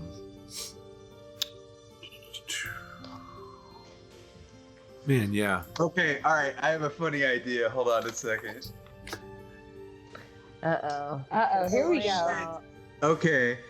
Can I also speak whatever demonic language they speak? And I don't know why, but every now and then my eyes roll back and I'm like, dude. Yes. So Abyssal. Okay. The Shadowfell plays very strongly into the nature. Obviously, if you've seen the map of Sati'van, there's that big giant black iron gate at the west side of the kingdom. What's that all about? It directly relates to the Shadowfell. So Abyssal is definitely a language that will be pretty ready and relevant in this campaign. Sometimes he just does that. I do not know. Oh, Do not that be big. afraid. Like, oh shit, when I get really drunk, I speak French, I guess. All right, Divot. As being a cleric, you are proficient with light armor and medium armor, as well as shields. It's Again, Dickens shields now. are so good in 5e. You just get a buckler on your arm, and you get +2 to your armor class. Your saving throws are wisdom and charisma. Both of those will be boosted by your proficiency modifier, and you get to choose 2 skills from history, insight, medicine, persuasion, and religion.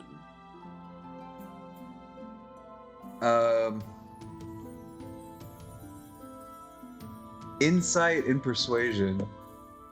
Insight and persuasion. Awesome. So you're all what an insightful bunch you are. I'll be having you guys roll insight checks all the time, and then you can argue over who gets to do it. Your spell casting. Again, we've had a cleric in our storyline before, but if this is your first jaunt with us in our new campaign, clerics cast from wisdom. They are divine casters. So whereas wizards and sorcerers only know a certain amount of spells, you have access to the divine plethora of magic that clerics have access to, and you pray to your god to get what spells you prepare those spells with each long rest. So that's how your spell mechanic works. Your spell DC is 8 plus your proficiency bonus plus your wisdom modifier. And so you are a ritual caster, which means that a spell that has the ritual tag on it, you can cast, and if you have it prepared. Or wait, no, you can cast a cleric spell as a ritual if that spell has the ritual tag and you have it prepared. So you have to have prepared the spell, but that means you can cast it. It takes 10 minutes. I believe it's 10 minutes. It might be an hour, but I'm pretty sure it's 10 minutes to cast the spell without using a spell slot. Maybe it is an hour. Anyway, I'm a little rusty myself, guys. I apologize. All we can do. And then you use a holy symbol for your spell focus. So that's how you channel your magic. Now, what's your name? Do we have a name? Dickens. Not Divot. Oh, Dickens, not Divot. What Dickens, what is your divine domain? The discipline of your divine. I'm sorry, I'm going for an alliteration thing. You actually have to make this choice early on. Some people have to wait until like 3rd level, but you have to choose what is the source of your divine power: knowledge, life, light, nature, tempest, trickery, or war. Well, I kind of want to like pick a deity and let that inform that answer, if I may. So yes, this kind of touches on some of the paths that we had talked about. We were going to kind of finalize with everybody's path, but there are 2 dominant religions in the region of Sati'van. The primary and most dominant religion is that of the Church of the Green Lady, Tina Smoothhands, who brought her bounty to the Spring Kingdom and has frozen it in perpetual spring. As well as, which we kind of know that lady.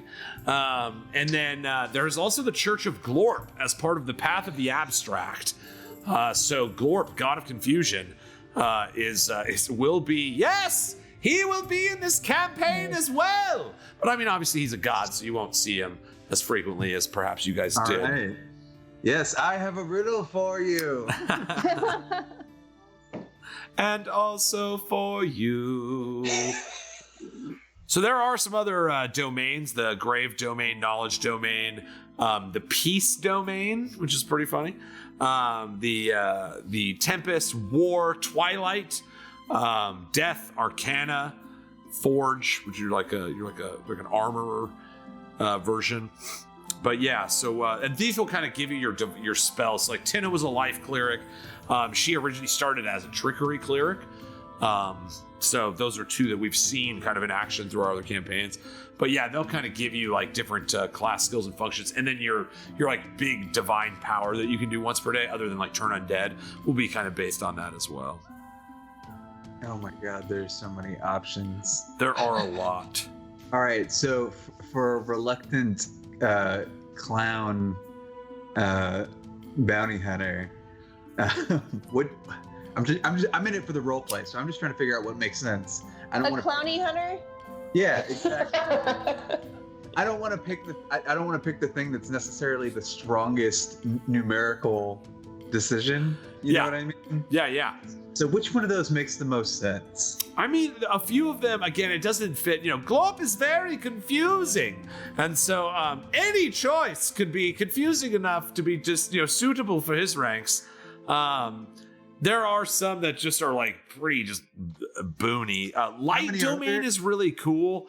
But again, I would say that, that could just as easily be of, follower of Tina Smoothhands' or the Green Lady. War Domain, Twilight's pretty cool.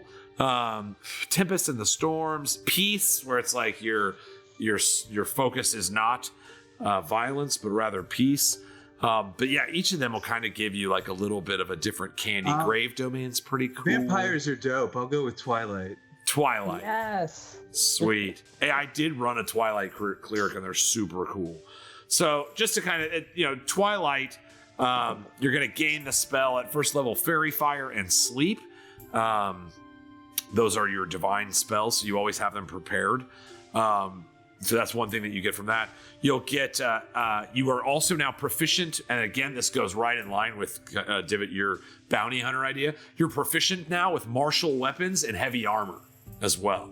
So now, rather than just, like a medium suit of chain or whatever, you can actually get, obviously full plate's very expensive for a 1st level character, but like some splint mail or something like that, and wear heavy armor and use martial weapons, which are the higher class of weapons, so broadswords, axes, whatever.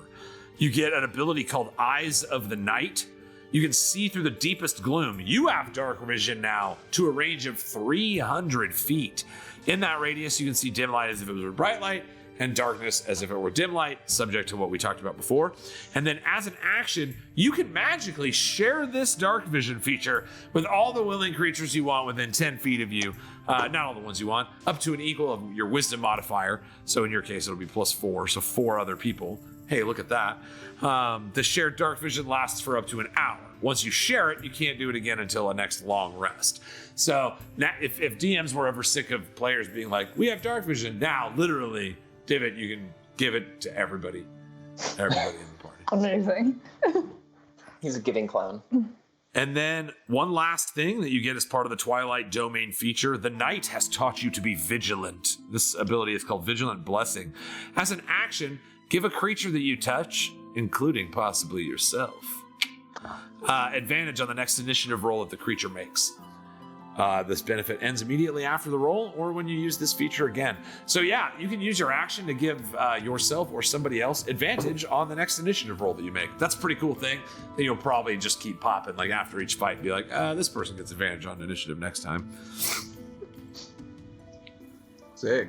So that's the stuff that you get from the Divine Domain. Again, I think boasting you up to heavy armor and martial weapons fits really nicely with kind of this bounty hunter-esque concept, or however that role functions, in the realm of Sati'van, which we'll go over.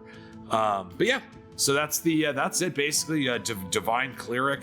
Let me go next to this. Let's do your ability scores. How do you want to do them? Do you want to roll or do you want to take the array? I want to roll. Yeah, absolutely. Nice.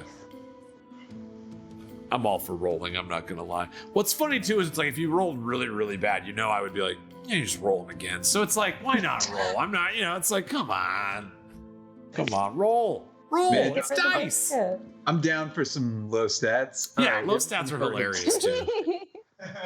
I just want to make sure everyone heard Bam say, if you roll like dog shit, I will probably let you re-roll. Probably. Y'all know. Oh, you got me. You know what he was after me in the last one. I just everyone heard him say it. Okay. Oops, all good rolls. All right. Why is it always Divot that I want to say? It's not Divot. It's Dickens. All right, Dickens. Oh, Dickens Tangleface. Let's roll these stats. Dickens. 4d6. Drop the lowest 6 times, please, and I will tabulate for you. Tabulate. Tabulate. It's a word, I'm sure. Yeah. All words are made up.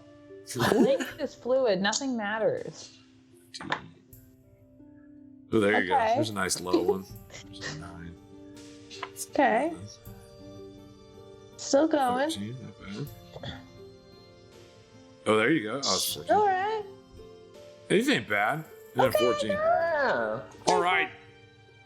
Dickens, you rolled a 15, 2 14s, a 13, an 11, and a 9. So, like I said, as far as your, you'll get +2 to your wisdom by your racial bonus, the Clownkin Custom Lineage background. So, anytime you go from an odd number to an even number, you're getting a higher bonus. So if you wanted to put a 14 in, you could, or you could put that 15 in there, give it +2, and then know that when you hit level 4, you'll probably add that +1 to that and make it an 18 eventually. Yeah, I think I'll put it on the 15 and make it a 17. All right, so we're going with your wisdom is a 17. Yes. So now you got 2 14s to dole out. Where do you want to throw them? Constitution. Okay. And charisma. And charisma. Whether he likes it or not, right? And then he's got a 13.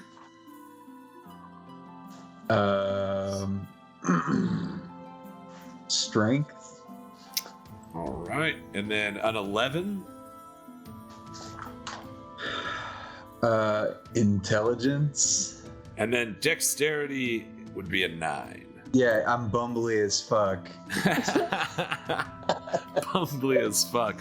Yeah, so and also you're gonna wear heavy armor anyway. So heavy armor doesn't even factor in your dexterity score, so you'd be cool. God. Once you can afford it. We can afford it. All right, so Dickens Tangleface, the level 1 Twilight Cleric, Custom Lineage, the Clownkin. Stumble into the bar, you know, the double door cowboy doors burst open and come back and tap you on the nose, and regrettably a little comes out, despite your best intentions to stop it. You look over and you see a cloud of cigarette smoke as a small teddy bear sits leaning, you know, against her own table, taking a hit off of a cigarette. As a tiefling sorceress, you know, is looking through some gemstone in the light of some tavern, you know, flame on the wall. Welcome to the bar in the nowhere place, Dickens Tangleface. This character's completed. Let's do a little scrap over the top real quick. You've got 10 hit points, Dickens. Your armor class is 9 right now, but you haven't had any armor yet. You'll be able to use the starting armor from the PHB as well, which we can add in afterwards. Like I said, everybody feel free to take, if you want to do different spells and equipment and stuff, till then, you've got a couple weeks to give me final answers on those things. All of you will be introduced as normal in the beginning of the campaign. So that's when all these kind of finalized answers will come out. But yeah, you've got, I'm sorry, I was going to look at your spells. You've got some pretty sweet stats: 13 strength, 9 dex, 14 con, 11 intelligence, 17 wisdom, and 14 charisma. And you have 2 prepared spells already, but that's from the... So you will have 4 prepared spells. You will know 3 cantrips. Did you have those, or do you want to look over those? I'm going to take some time to look at it, because I just picked the domain on the fly. So. Yeah, no, for sure. And then, that domain, you know, it's like, now you don't need Fairy Fire because you already have it. And Sleep, which is actually a wizard spell that you also have now. So Jump, sleep. Don't sleep. Slow. All right, Dickens Tangleface. You sit around with your pals in the bar in the nowhere place. And we shift over to our next character. Who is that? Because I forgot. I got you right here. Well, I'm glad. Oh, it's still not me. Best for last, best friend. Saving the best for last. I'm absolutely in love with Drew's character concept. Let me just say. Jeff. All right, so here we go. We shift over. You know, the strange cowboy doors are preparing to rattle once more. What do we see here? There, guy. Oh, just the small frame of your local paladin, Garrus Greenheart, who's actually Gary to his friends, but now that I know you, we're friends. So mostly Gary. So you're a little guy. Are you sticking? Oh, wait, no. Okay, hilarious story. I'm sorry, I have to tell this. Pull back the curtain. This is great. Me and Jake were talking about this character, and he was like, I either want to be like a really big giant guy or a really little dude. And so he was like, either like a Goliath or a halfling. And I was like, all right, well, he was like, I'm going to roll for it. And we use Marco Polo to talk as a cast, you know, between recording.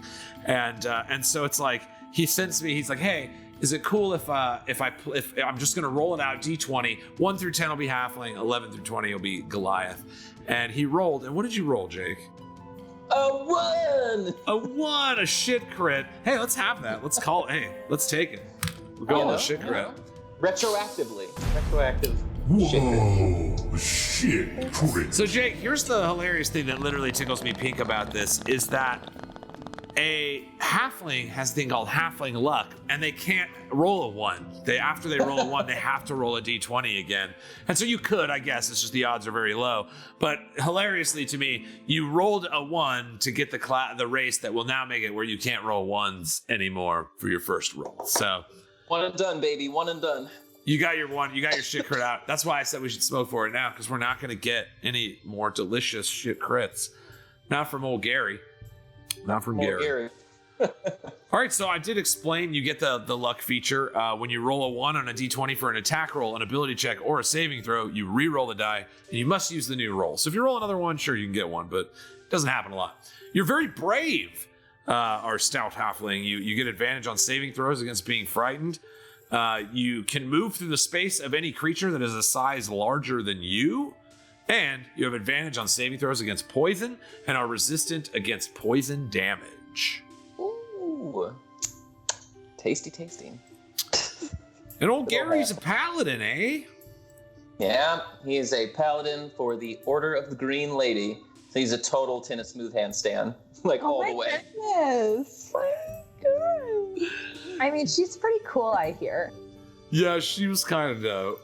She was pretty cool. Like, whatever. It's not that big a deal. It's not like to name drop or anything. I mean, yeah, it's not like we know her super well or anything. We used to kick it like almost every week. It's like the Disney thing, like she's friends with the Green Lady. Like All right. As being a paladin, which is honestly one of my favorite classes, and as soon as they add them to Baldur's Gate 3, I will be replaying through the early access because I just love them that much. You are proficient with all armor and shields. You are quite the melee combatant. You are proficient in simple and martial weapons both. Your saving throws that you're proficient in are wisdom and charisma, which are quite useful. And then you get to choose 2 of these skills from this list. So you've got athletics, insight, intimidation, medicine, persuasion, and religion. Right, all right. I think I will go with religion, given, his background, and insight. So, like, as a paladin in this town, not a whole lot really happens. It's pretty calm, pretty peaceful. But Gary's kind of like the Don Knotts sheriff, like from the Andy Griffith show. It's just like, when push comes to shove, his heart's in the right place, but I keep a tab on things. I'm pretty. Everybody knows Gary, but Gary knows everybody too. Yes, so a nice detail, a little lore of the world. There has not been a reported murder in Sati'van in over 150 years. So, as part of that was one of the other things I told you guys. None of your characters were going to be older than 150. So, yes. As far as like being, a sheriff of sorts. With a little bit of a role in this town. There's not like the traditional like people murdering each other and fighting all the time. It's pretty much a happy place full of people that are well fed and have the time and luxury to work on art and masterworking and crops and food and things like that. So it is going to be kind of a fun dynamic to play. I like that a lot. So cool. Religion and insight. Paladins at first level get divine sense. So you can kind of be like, and you cast this little ability. As an action, you open your awareness to detect forces of celestial, fiend, or undead within 60 feet of you that are not behind total cover. You know what kind they are, if they're a celestial, fiend, or an undead, of any presence that you sense, but not its identity. Like you don't know what it is or who, just that it is that thing. Within the same radiance, you also detect the presence or place of any object that has been consecrated or desecrated, as with the Hallow spell, which is a lingering spell magical effect. You can use it as a number of times equal to your charisma modifier +1, and when you finish a long rest, you get all the charges back. Nice. And then the real candy, one of the dopest things, the Lay on Hands feature. You have a pool of healing power that refills with every long rest. You can restore a number of hit points equal to your paladin level times 5.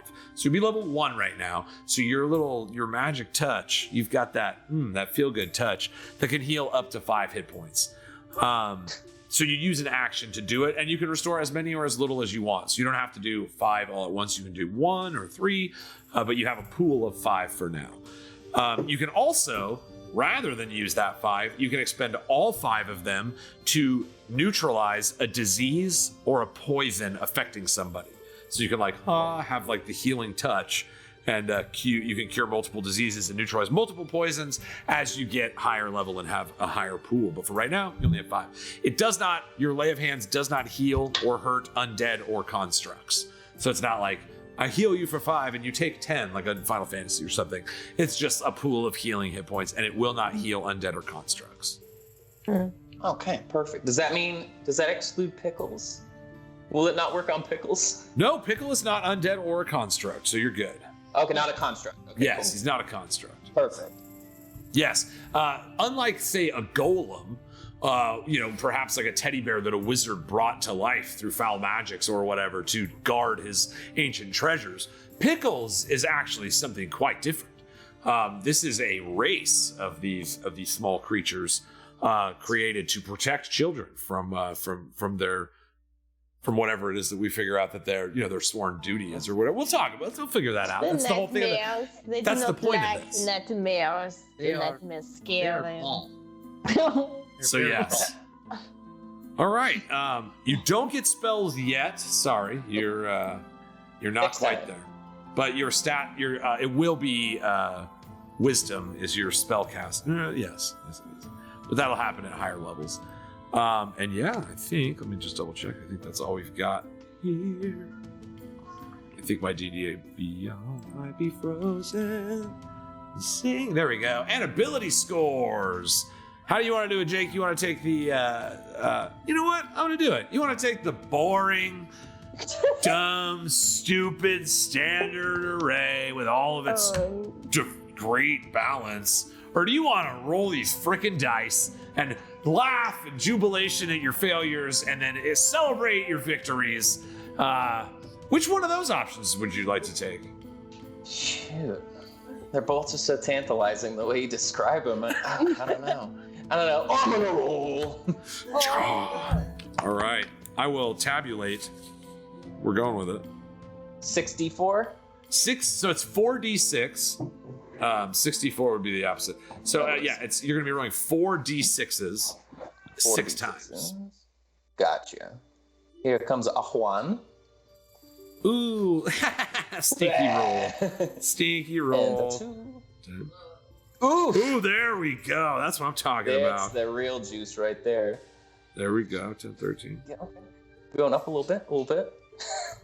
You gotta see, these feel like Gary stats. Dude, don't they? Yeah, Oh, 10. God. that's a rough. And then one more, right? Or did I miss one? Yeah, one more. Umas. Maybe this is the big money. Here comes that 18, right? You're just gonna blow it out. Oh, there we go. No, that's a 13. That's not bad. All right, so I am going to, here I am, Dungeon Master, stepping in, just to roughly equate to the balance of the other stats. I'm going to re-roll a 46 and replace one of your 10s. That sounds good. I appreciate it. I also got a 10, so I'm going to re-roll those two lows, those two d6s there. So 6 and 3 is 1, 11, 4. So one of your 10s is now a 14. And that puts your stats much more in line with the rest of the party. So, Jake, Gary, your stats there, Gary. Gary, I gotta tell you, I'm looking at your stats right here, buddy, and you got a 14 there. You got 3 13s, a 10, and then don't you know it? You got an 8 right there at the bottom, right there, 8 right there at the bottom, right down there. You know, just like the teddy bears. Oh No. We are down here. Yes, it's very true.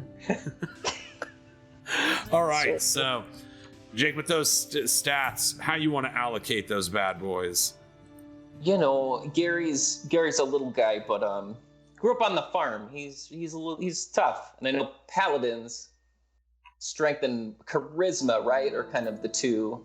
Correct. Yeah. Right. Followed by wisdom and then con. Like I said, they're of all the classes that them and monks are pretty multi-stat dependent. But you got a lot of 13, so once you can add a +1 to those at level 4, you'll be rolling in +2 bonuses. Exactly. I think exactly that order you just put them down in, especially because it's 313. So I'll put the 14 to strength. Okay. To strength. Strong. He's a tough guy, that Gary. He's strong. He's a He helped tough me guy. move back a couple seasons. The 13s will go, charisma, 13 to wisdom, and did you say con was the other one? Yeah, that'd probably be where you're like Yeah. 10 would go. And then the 8 would be dex. That sounds about right. Wait, Big feet, little legs. did I miss one? 14. Oh, okay. No, I'm sorry. You have 3 13. So your con would be the 13. Your intelligence would be the 10, right? And then the dex would be 8. Perfect. There we go. Sorry, I discounted you one of your 18s.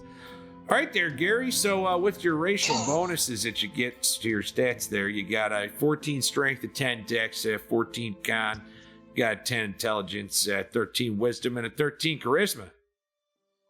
There you have it. All right. Scooting forward here. Gary, what was your last name there again, just so I got it right? Greenheart. Oh, Gary. Greenheart. Just like that. Just like it sounds. I love it. Kelly Greenheart. So you, at this level, you haven't had to choose your oath as a paladin yet. So that's what's nice. Is it's cool, like playing. This is why I like level 1 characters sometimes, rather than just jumping to where those big decisions have already been made. It's like you can kind of play it out and then be like, well, let's see which one of these oaths feels like the one that Gary would actually make an oath to do. Exactly. I looked it over and have an idea, but who knows where the adventure will take him? So yes. We shall see. All right, so that's our man Gary there. Equipment will be the same. It'll be the starting equipment in the PHB. That's something that we can, like I said, over the next couple of weeks, we can determine. If you guys have any questions with that, I can help you. But right in the class table in the PHB, it says what your starting equipment is for a level 1 character of that class. So monks end up with like almost no money because they're monks. Like, what do they want to buy bread for? It's just built into their class that they're poor. Like, hey, you're a monk. You're a poor guy. Feeding birds. Yeah. You feed all the birds all the time.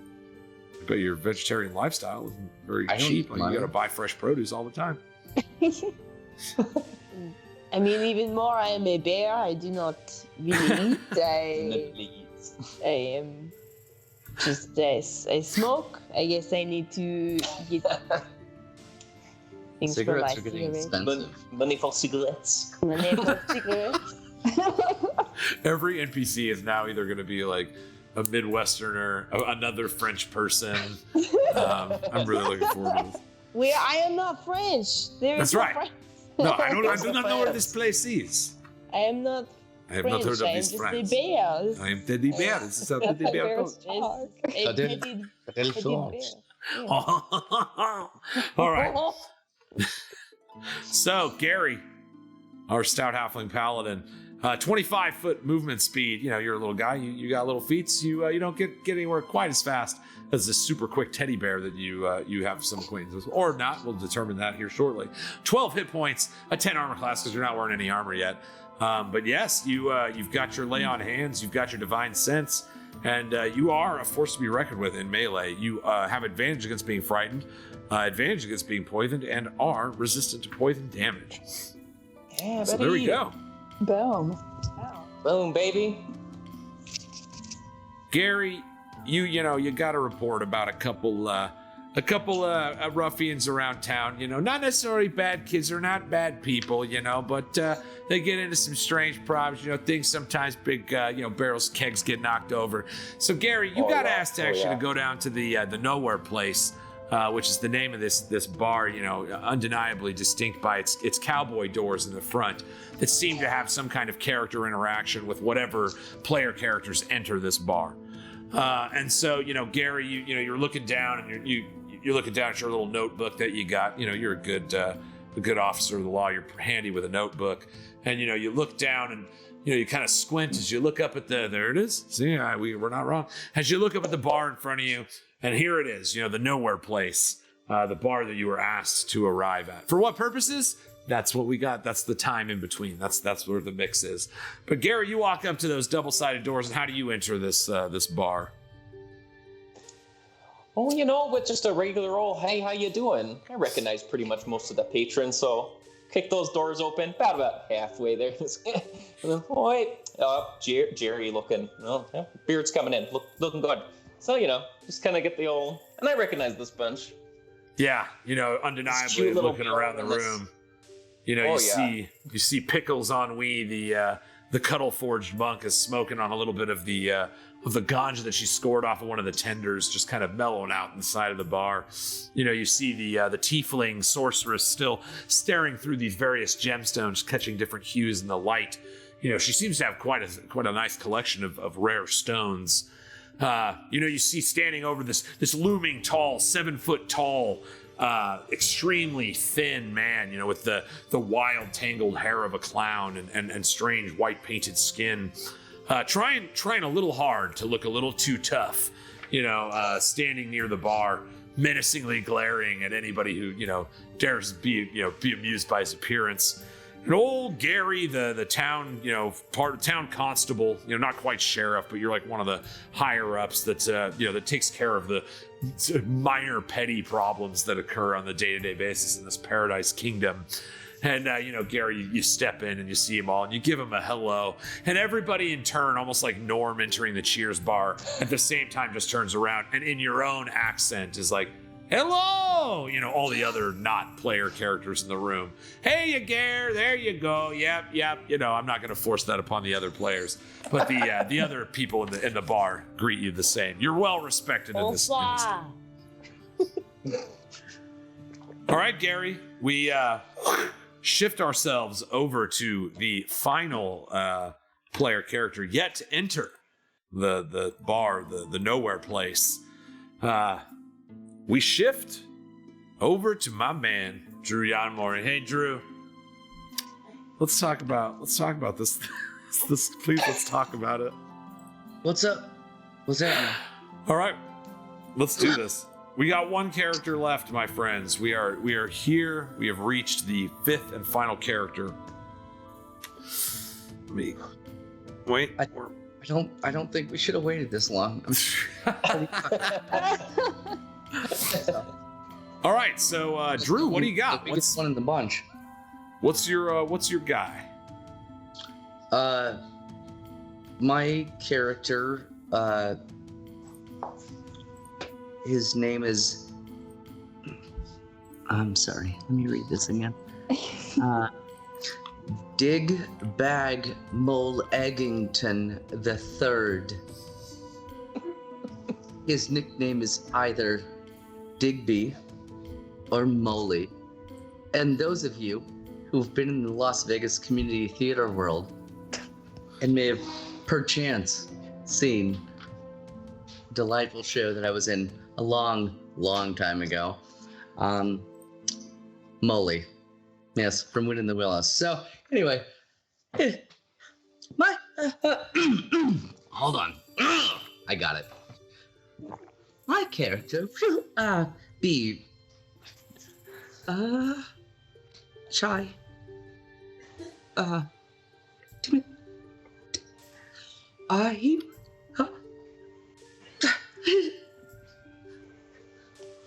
Anyway, my character will be more like that, and I'll figure that all out again.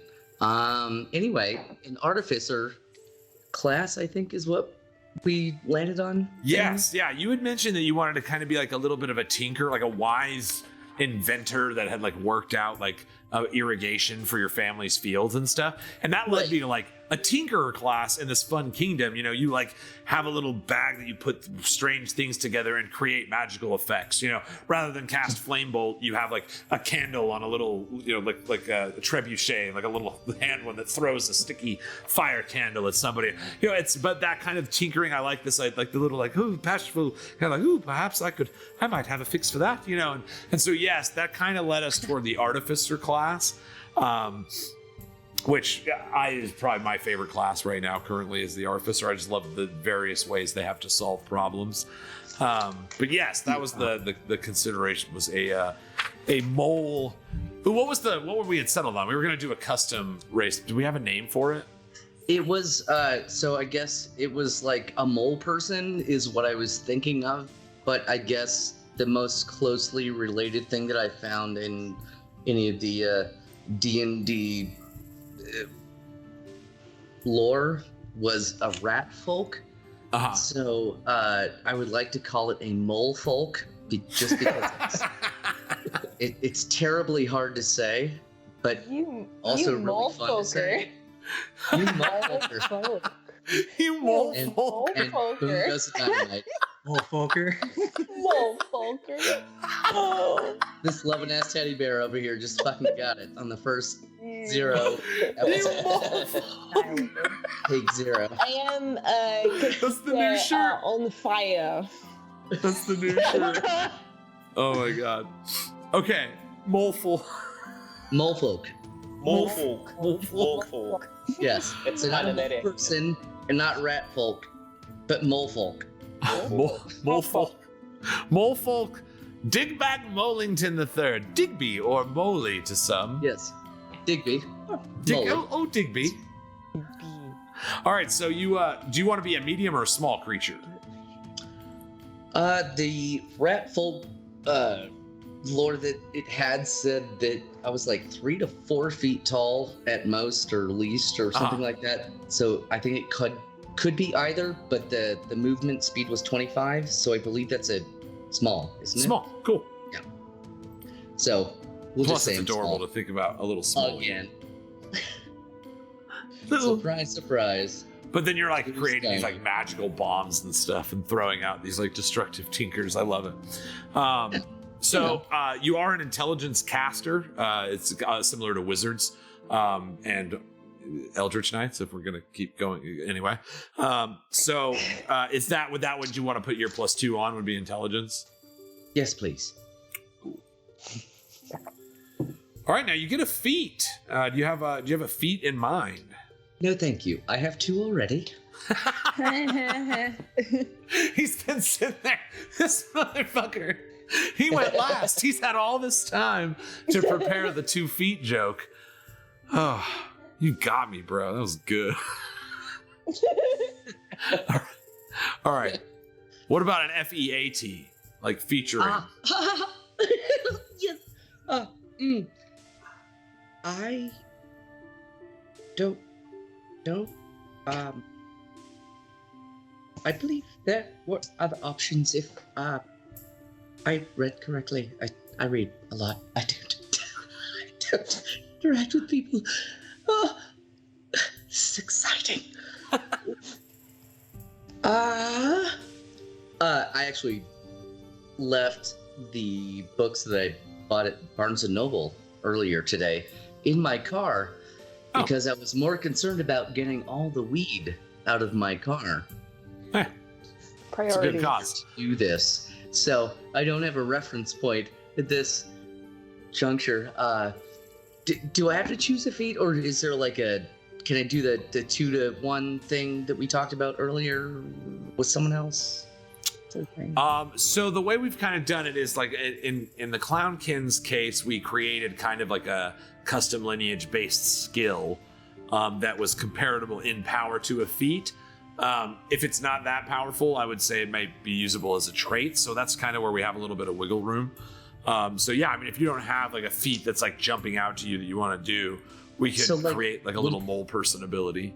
Would that be like a class or not like a race trait type of thing? A racial trait? Okay, so for the rat folk, I guess race traits, there's like packlings, direlings, and streetlings, and they have different abilities that go towards all of them. The packlings, I'm not so interested in. The direlings, not so interested in, except for one aspect of it, which is something called Rough Jaw.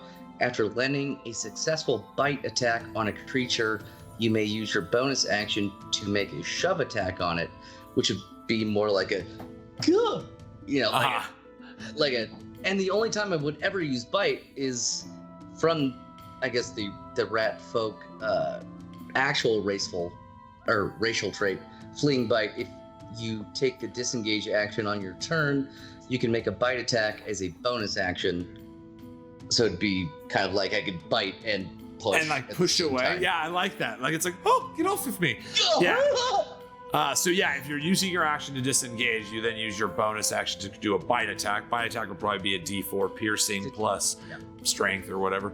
And then is it strength? Probably. It does not say. It just says fleeing D4. bite is bonus action, but okay, yeah, bite attack typically D4. bonus action. So in your case, not only would you bite as you disengage and walk away, you would also shove them, making a shove attempt to push them back 5 while you move away. I like it. I would say that meets about feat categories. That's like a thing that could come up in combat pretty commonly. Not that you're going to be a frontliner or anything. So yeah, I would say let's work with that in the feet range. If we feel like there's not enough to it, this might be one where like maybe it gives you 10 extra feet of movement if you successfully shove. That might be too many if-thens also. So let's tentatively put that like this is we're gonna go with like you get the bite attack when you disengage as an action. And then you also have the ability to do the shove to push them farther back too. I like that. And then Moly, I'm gonna say in your case, dark vision makes a ton of sense because you're a mole. I mean, I was gonna say, would like even bright light have a? No, I don't think it's sunlight sensitivity. I don't think we need to go that far with like some of the drow stuff. They pepper. No, that's what I'm saying. Like I'm used to like just digging through shit and not.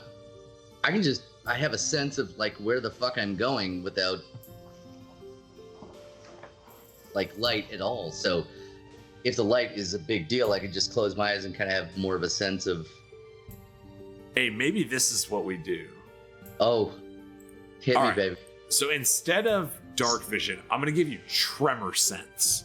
Okay, so the idea is that might be too powerful. This might get retconned too, but I like this idea right now. You don't use like sight to see things. You have tremor sense. So let me, the only thing, this might like make a couple invisible guys noticeable, but let me tell you what tremor sense does in 5e. Let me just read it before I'm like, okay. So it's a type of sense that few people have. You can do sense vibrations in the ground, and you can pinpoint anything in contact with the same ground that you are in. So I would say we combine that package into your little get off of me attack as your racial trait, and then we use giving you tremor sense as your feat. It'll give you tremor sensibility. So yeah, you don't actually like need your eyes to see. You can feel the vibrations of stuff that's touching the same ground as you. If they fly, you don't have that same advantage. Fair? Fair enough. Dope. I like that a lot. Love it. And again, it's like these feats, and then, you know what I mean? Like that doesn't feel overbalanced or anything. It feels like right in line with the design of this race. And so that's what I like about Tasha's Custom Lineage. It gives you the opportunity to like, get in, do some kind of silly, weird things and try them out. And if down the line we, want to retcon, we can always retcon. It's a powerful tool. But yeah, I like that. That feels right to me. So let's go to your class. It doesn't feel right to me. Which is exactly why it feels right to me. Yeah, exactly. Yeah, I love how like it's so funny too. Like it's literally the opposite of like the kind of Thoricus, like fuck you, like come get some. And I'm really excited for like the dynamics of this new party to play out. I'm so like scared. I'm so tickled. You have a D8 hit dice, so it'll be a D8 plus your con mod hit points at first level. You are proficient in light armor and medium armor, as well as shields, simple weapons. Now, you also are proficient in Thieves' Tools, Tinker's Tools, and one addition set of Artisan's Tools, which we can look at here in a second. Constitution and Intelligence are your saving throws, and you're going to pick 2 skills from this list. Arcana, Knowledge of Magic, probably pretty needed in the party. You don't have anybody with that right now. History, Investigation, Medicine, Nature, Perception, Sleight of Hand. Oh, God. Well, obviously Arcana. And I want to say Nature, just because Nature is not really what we're good at a lot of times.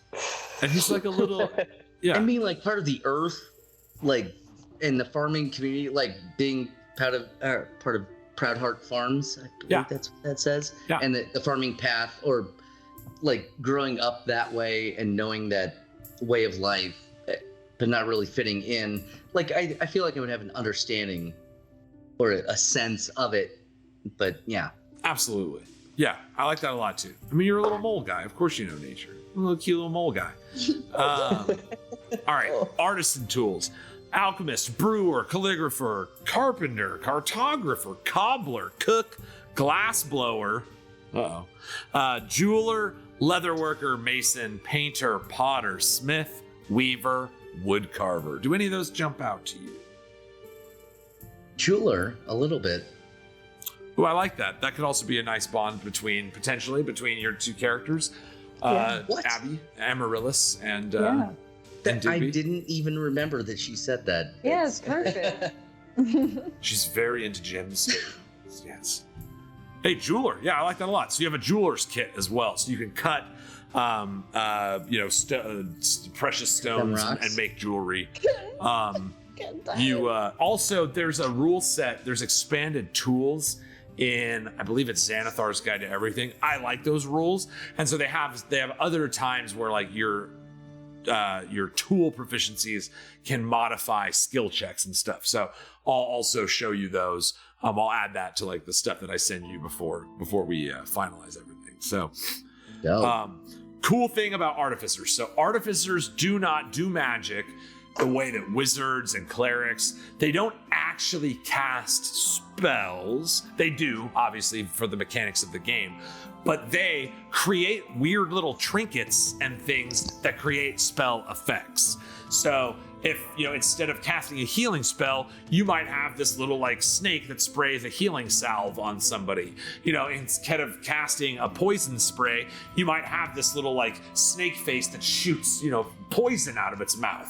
And so that's honestly, Drew, it's my favorite part about playing artificers is just like describing the like weird things that create the spells that obviously are structured in the game. But it's like you build these little trinkets rather than like, reading books or calling upon your inner family power or, praying to a god. You're sitting there like, all right, I want a fireball, so I'm making a bomb. And you're just like building these little things that replicate magical effects. But yes, tinkering is such a fun way to describe how your magical effects are created. And so with that in mind, I look forward to the magical nature of your spells. But you also have an ability called magical tinkering. So you can create these little objects that create bright light in a 5-foot radius. Or if you tap it, it'll just do a recorded message. So you could do the like, help me, Obi-Wan Kenobi, you're my only hope. You could do that with like a little garbage can that you painted like R2-D2. I don't know why I had that so readily. And then, or you can have it emit an odor. Fun. That's fun in that. A non-verbal sound like wind, waves, chirping, or the like, it says. A chosen phenomena is perceivable up to 10 feet away. So you could create like a little distraction guy, or a static visual effect that appears on an object's surface. It can be a picture of up to 25 words, text, lines, or shapes, and a mixture of any of these elements. So like you can create little messages, you can have these little things that create light, or sounds, or farts. And just, farts is fun. Or farts. Hell yeah. And it lasts indefinitely. So it's like as you're touching these things, you can only do it a certain amount of times, like your intelligence modifier +1, I think. Or no, equal to your intelligence modifier. But you can have that many of them going. So like you can just have a bunch of little gadgets and whiz-dingers and all these little strange things that you're doing fun stuff with. And honestly, I can say, like, from the storyline perspective, it gives you a ton of fun idea. Like, how would we try getting into this? Like, it gives you a ton more little things to try. Cool. You know what I love? Responsibility. And yeah, you don't have to choose what spot. kind of artificer you are yet either. That gets clarified down the line. There's like a gunsmith is one of them where they're like really into shooting guns and black powder. There's an iron defender where you get like a mechanical dog, and you like have like really high AC and you use your intelligence to attack with. And then there's the alchemist as well, where you're like sitting there brewing all kinds of weird potions and stuff. So yeah, but those will be down the line. For now, you're just a level 1 artificer. You tinker for magic, and you're a little mole man. What about your stats, bro? What about your stats? Everyone else rolled, correct? Everyone else. So look, all of the cool kids are doing it. All of them. All. At this point, I kind of have to go to the chat and Bud community and say, how many of you in Discord have seen how awesomely I roll? Consistently, like all the time. Avery Bot has Just get fucked come at you. rolling in Discord. But then we're also talking about Thora crits, though. God, That's true. you know, That's true. Yeah. Remember, you used to be if you rolled low on Discord. By the way, join our Discord. Link in chat. Link in Bye. chat. BC Dubs, let's just do that. All right. All right, I'm rolling. Let's do You it. 46 Yeah. 6 times, please. We do not Yay. know the highest anybody has rolled. And see, this is what I'm saying. Like rolls don't guarantee you crazy high rolls. They do guarantee you better than average though. We only have 2 16s that have been rolled. So you know, What? yeah. Amaryllis over there, like, Psh, you talking about me? Yeah, Wait, you talking about me? Shit. All right, so I'm rolling 4d6. Yeah, 46 6 times, and then we're dropping the lowest of the numbers rolled. That's Oh, Papa coming out with a 16 right off the gate. Wow. That's good. wow. Hey, 17. Wow. That's Oh, Yes, a 6. Whoa. Oh my god. That's awesome. Okay. Wow. Okay. A 16. That's awesome. Wow. And that's awesome. All right. Yo, you're absolutely being forced to keep that 6. Here's your stats, my man. Hold on, I'm still getting it. Digby, but Digby is how I would call it. My man Digby. You have a 17. You have 2 16s, a 15, a 13, and a 6. I love it. Sorry, I'm eating candy where I'm putting my stats into place. And remember, you have +2 because of to your intelligence. So, if you wanted to, you could put a 16 and have it turn into an 18, or you could put the 17, it would be a 19. You wouldn't benefit from that until 4 levels later, but you could then turn it into an 18. 20. I'm so sorry. Can you put that into chat? Yes. I'm so tired and high. So, starting at the top, you have a 17, 16, a 16. Wow, these are really good stats. A 15, Yeah. a 13, and a 6. So there you Dude, go. let's put all our stats in a pile and split them. I call them And the then high ones. kiss. I'll take all the low stats. Role playing low stats is fantastic. It's just a gift. It's an absolute gift. But you're an Wait. artificer. I can't imagine your little mole's such a very strong guy. What does that say? Sanity? What? Yeah, on the character sheet, there's sanity now. Oh yeah, I did see that. Oh, cool. They added sanity. That's tight. Yeah, sanity's a mechanic that we might be playing with. A little spoiler alert there. Ooh. Wait, why are there more categories? All right. So, what do you want to do there? You got a 17 as your highest. Where do you want to put him at? So with a 17, if I put that into intelligence, with my +2, would that put it at a 19? And then in 4 levels, I could make that a 20? Bingo. Boongo, bongo. Let's do that. Okay. Now Next, your delicious 2 16s. we're gonna go Dex, Constitution. Nice. Durable. A 15? Still a very nice +2 stat. Charisma. Little bashful, charismatic little fella. Everyone I'm loves a- Holy. 13? Oh. Moly. 13, we're gonna go into Strength. And wisdom. I've lived in a home my entire life.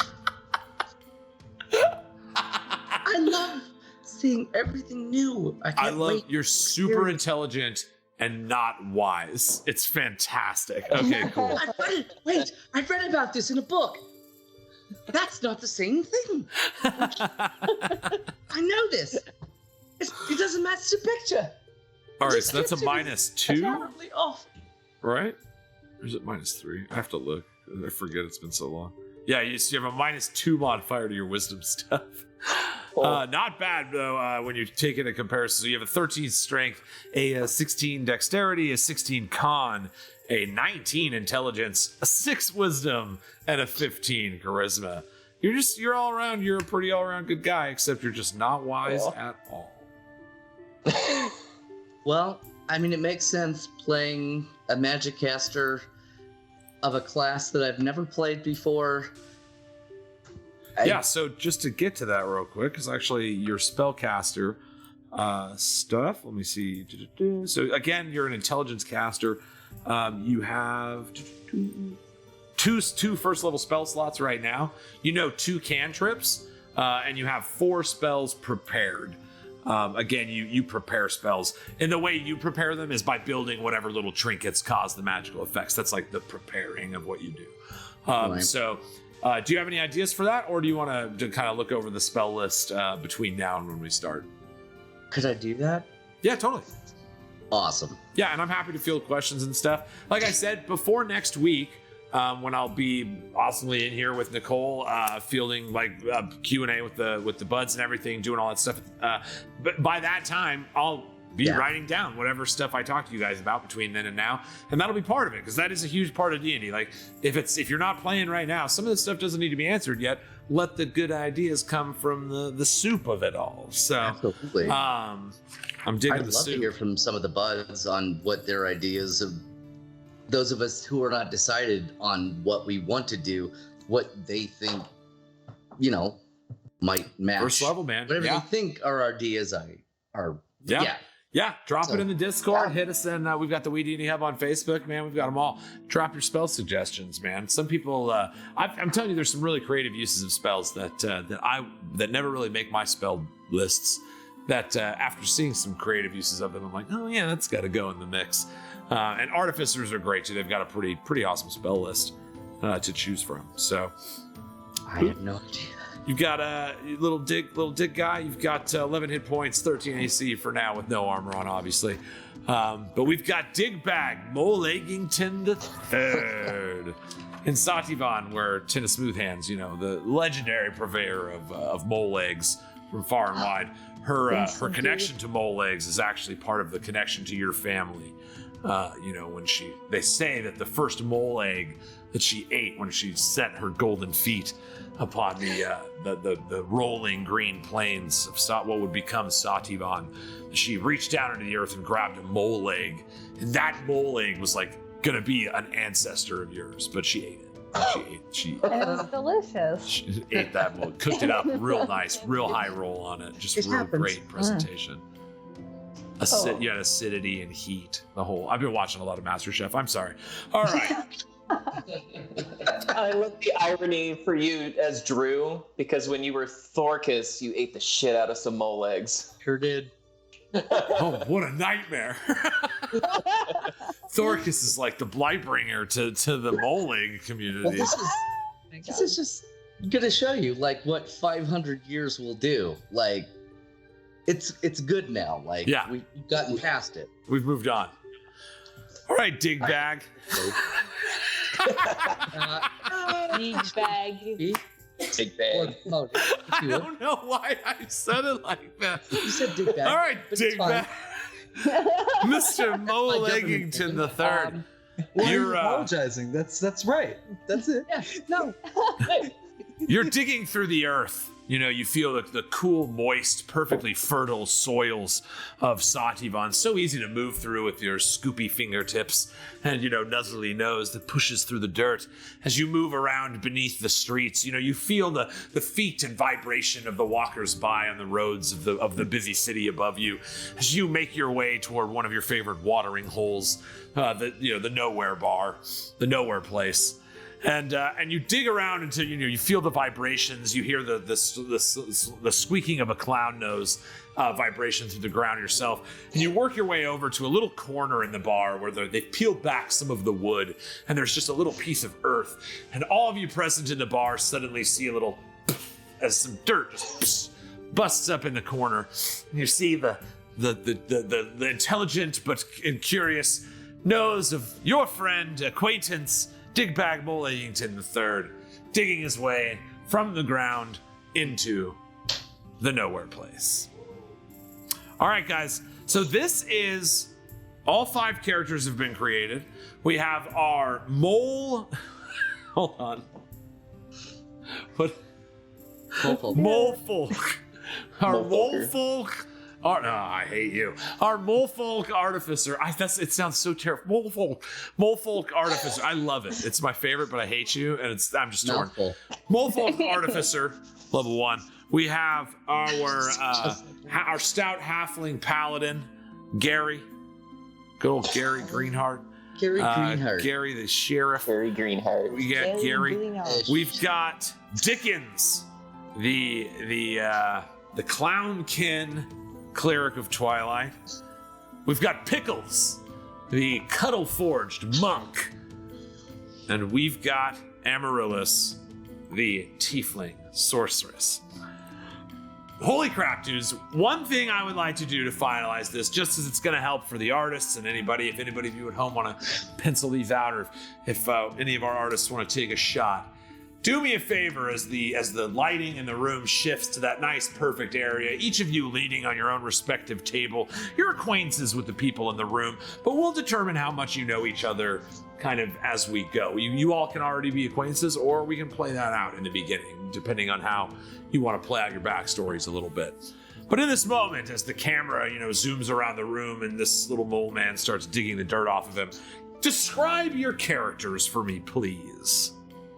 Let's start with Moly. Last one in the room, first one to describe. Oh, well, of course. I'm used to coming here.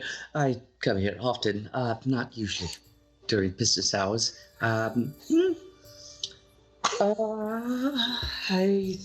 heard that the tiefling, yeah, she was she did magic. I do magic.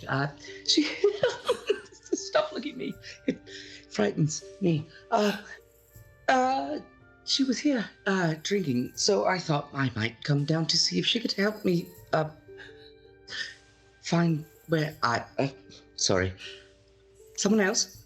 Anyone? No? What do you look like? What are your physical attributes? What kind of clothes do you wear? What kind of do you have a bag slung over your side?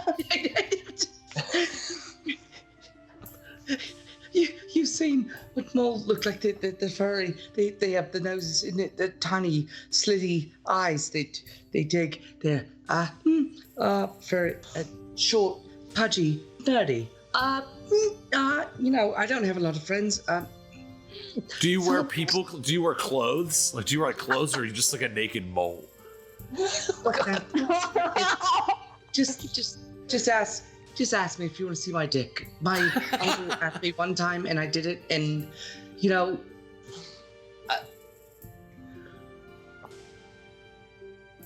So do you wear clothes? Do you wear armor? Like again, just visually on this. Like, what does he look like? Yes. Do you wear glasses? Do you wear a monocle? You know what I mean? Do you any distinguishing features? I don't have a monocle. I will get character glasses because I feel like he would wear glasses that would fall down constantly and whatnot. Kind of like a cardigan, like an old woman cardigan, kind of over like a vest and a button up with a smaller tie than what is meant to be for his kind of chubby short form. And kind of like did anyone ever see It's Pat? From the SNL Pat, kind of like a kind of vibe. Yeah. But just wanting to fit in, being so excited about seeing all these new things, that's kind of, I guess, how Molly or Digby is going to be. Awesome. What about, do you wear shoes, or do you just have little mole feet? God, I would hope that I was smart enough to create a thing where I could have both. Yes, absolutely you were. As a tinkerer, one of your earliest inventions, you were barely even a mole. Self-effect. Yeah. You're a mole. Just a little. That's mole. All right, perfect. Yes. So you have both shoes and your little mole claws that can come out of them comfortably. And yes, that's great. Okay, cool. Perfect. So that's our man Digby. Let's continue back the way that we came. What about you, Gary? Oh, Gary. Well, I'm in the typical uniform of the Paladins, the Order of the Green Ladies, little chainmail armor. Since Lady Smoothhands, always radiated this gold, we adorn our armor silver because we know where it's a peg down. We know our place. So a silver armor, we're adorned with a lot of green accents. I actually, I tend to, when I'm out and about, wear a green bandana because when I get nervous, since I was a kid, I get these nosebleeds, and it's pretty embarrassing. So I try and keep that covered. You never know when it's gonna pop up. So, do you keep it clean, or is there like proof of previous bloody noses on it? Well, that's when you just get a new hanky. Okay. All right. Yeah. But yeah, pretty little guy, about normal for a halfling. When I come up to the bar, I kind of got into the stool. Perfect. My little feet dangling down. Any facial hair? Like, what do you think your hair and facial hair situation's like? Kind of like a sandy blonde, about hits the shoulders, and just some little tufty sideburns, a little bit of scruff. Perfect. About oh my that. gosh, I'm in love with it. Yes, this party's my favorite thing. Okay, sweet. Do you have a weapon picked yet? Do you know what kind of weapon you're going to be wielding? Well, I guess that depends mechanically, because I can get either a martial weapon, or there was something to it, but inspired by the reason I became a paladin for the Order of the Green Lady is it was a dream. Like, I had a vision of Tina Smoothhands, and from that day forth, I knew what I had to do. I'm from a family of farmers, which, I'm a little guy, but it's like a sinewy build. You grow up doing all the chores and such. But if I can go with that. So if I could have a sickle or two sickles, because in that vision I saw that scythe around her, that magical scythe that she in legend would summon. So if I could have either a sickle or two, depends on so what you works. could. So the way dual wielding works, there's feats that make you better at it. But basically, it's like you get to use a bonus action to make an attack with the offhand weapon, but you don't add your proficiency modifier to it. Now, I don't know if scythe is a light weapon. It's weird how your brain is just like, this is how this works in D&D. Let me just check scythe real quick. Or actually, we're talking about a sickle, right? Not even a scythe, a sickle. Either or, whichever would fit the class requirements, and So you're by being able to use. Okay, so first off, it is light. Okay, so a sickle would be it only does a D4 damage, so your damage wouldn't be super high with it. But you could have say a weapon in one hand and a sickle in the other hand. Again, you wouldn't get your proficiency bonus to that second attack, so it's not quite as strong as if you're main wielding a big weapon. But you could also, now that it's light and small, you could use since you're proficient in martial weapons, you could have we could reflavor, a sword or a long sword or whatever, a one-handed weapon to look like a variant of it, you know what I mean? Kind of like a Bilgarusume or a special designed kind of thing. Again, that might just get, once you find other weapons and stuff, you might just switch out because you're proficient in all of them. So I always advise not being too stuck to your starting weapons. But you could do it that way. Then you would lose the +2 from the shield by not having a shield equipped. So you would take a little bit of a penalty to your armor class to pull that off. But, for an extra attack for a bonus action early on, extra D4 damage, I don't think you add your strength modifier to that yet either. I think that's also a feat. I'll look into both of those, though, and give you a little clarity on that before next week. Cool. So, yeah, we can figure it out. But definitely the theme of, like you said, either a scythe or a sickle. And once we figure out the mechanics, something like that. Perfect. And the All right. shield on the back when it's not if we go the two-handed. Yeah, because you can always just not have it. in use. Yeah, and have like the symbol of the green lady on the shield emblazoned on your back. That's cool. I dig that. And that's the holy symbol, since that's something that's in my equipment. It would be the rose with the. So it would be that old symbol. Sweet. Wow. Giving hands with the rose. The web over it, the burned over web. Yeah. Heck yeah. The web with the roses. I loved it. I compare you to. All right. Yes, there is.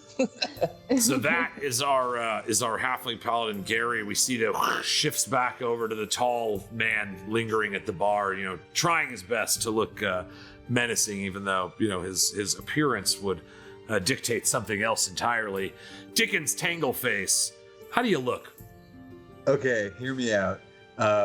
So Dickens is like literally like a clown. It doesn't wash off. So he tries to make himself look a little bit more normal. He's extremely white. He has purple eyes, and he's between 6 and 7 feet tall, depending on what kind of day he's having. Okay. And wearing a super long black duster and a wide brim hat to cover up the fact that when he takes the hat off, his hair goes boing. And it's like it's like mostly green, but a bunch of different colors. And he shittily dyes his beard black, but he doesn't do it often enough. So you can see the Sunshine Superman Neapolitan ice cream beard underneath the black or whatever. Awesome. Yeah, it'll be like a boot polish that you use to dye your beard. Yeah. And then weapons wise, I'd love to have a giant, silly, stupid big hammer that I keep kind of hidden in my duster because I'm so tall. And then it's like, where did that come from? Yes. You're almost pulling it out of your striped PJs. Yes. And then because I have Sacred Flame, right? I'd like to be able to finger, just for flavor. The way Sacred Flame is gonna work is finger guns for me. Dope. Yes. All right. What about clothing? Are you obviously you'll be proficient in heavy armor, so you'll probably have some pretty heavy armament. Are you armor forward? Do you have a what about clothing wise? What do you think you're doing? Like Van Helsing if he was from El Paso. Perfect. That's all I needed. That's exactly. So I had already written that down, obviously. All right, perfect. What about shoes? Is he a boots man or does he have big clown shoes? Hilariously big boots. Yes. All right. Both. I love it. All right. Anything else for my man? I'm Dickens Tangleface. Dickens Tangleface. And how about this? I will I want to give myself some flaws, okay? Yeah. The boots squeak a little bit.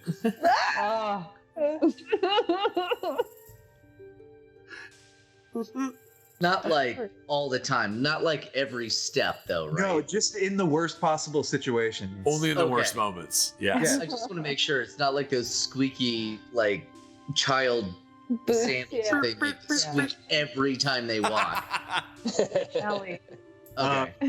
And I would also like to, if I may, I want to be wearing a little bud on my lapel, a little flower that somebody may be enticed to smell. Absolutely. And it may or may not spray corrosive acid. Peanut gun. All right. Dickens Tangleface, the glass slides down, across from the bartender. You go to catch it.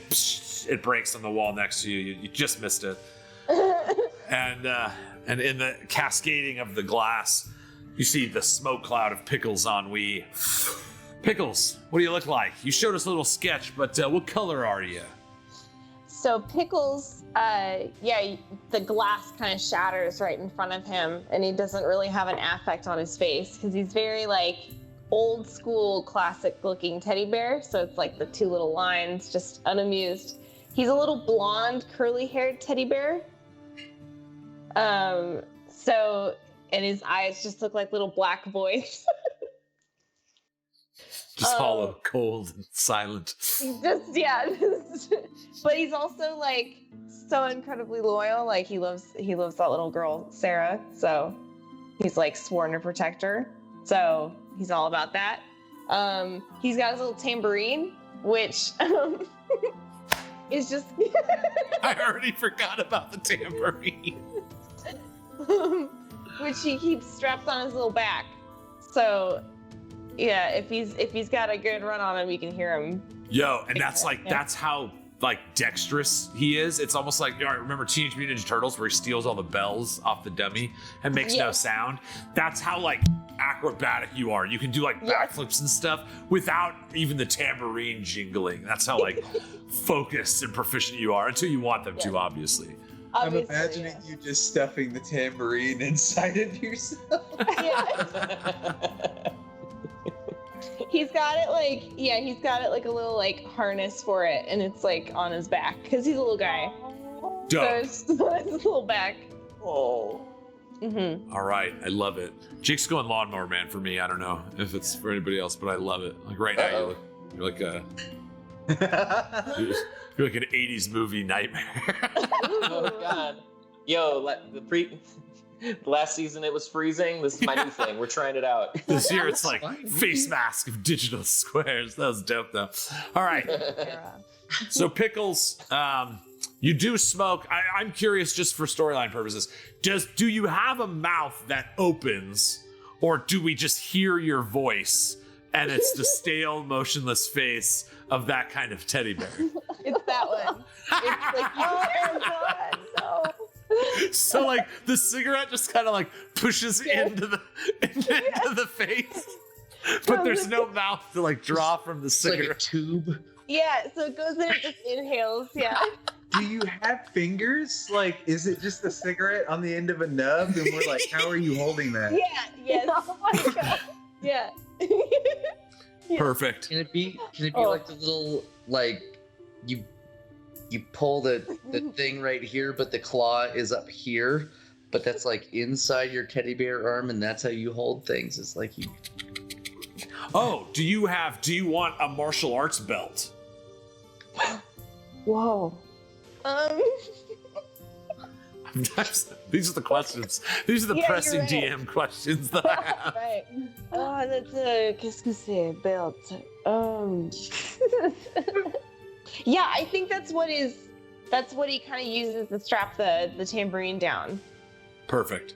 He kind of more does it over his little shoulders. Dope. But he ties it, yeah. I love it. All right, sweet. All right, Pickles. You sit there with your little nub hand, as some of the liquid from the broken first beer glass, kind of starts pooling by you.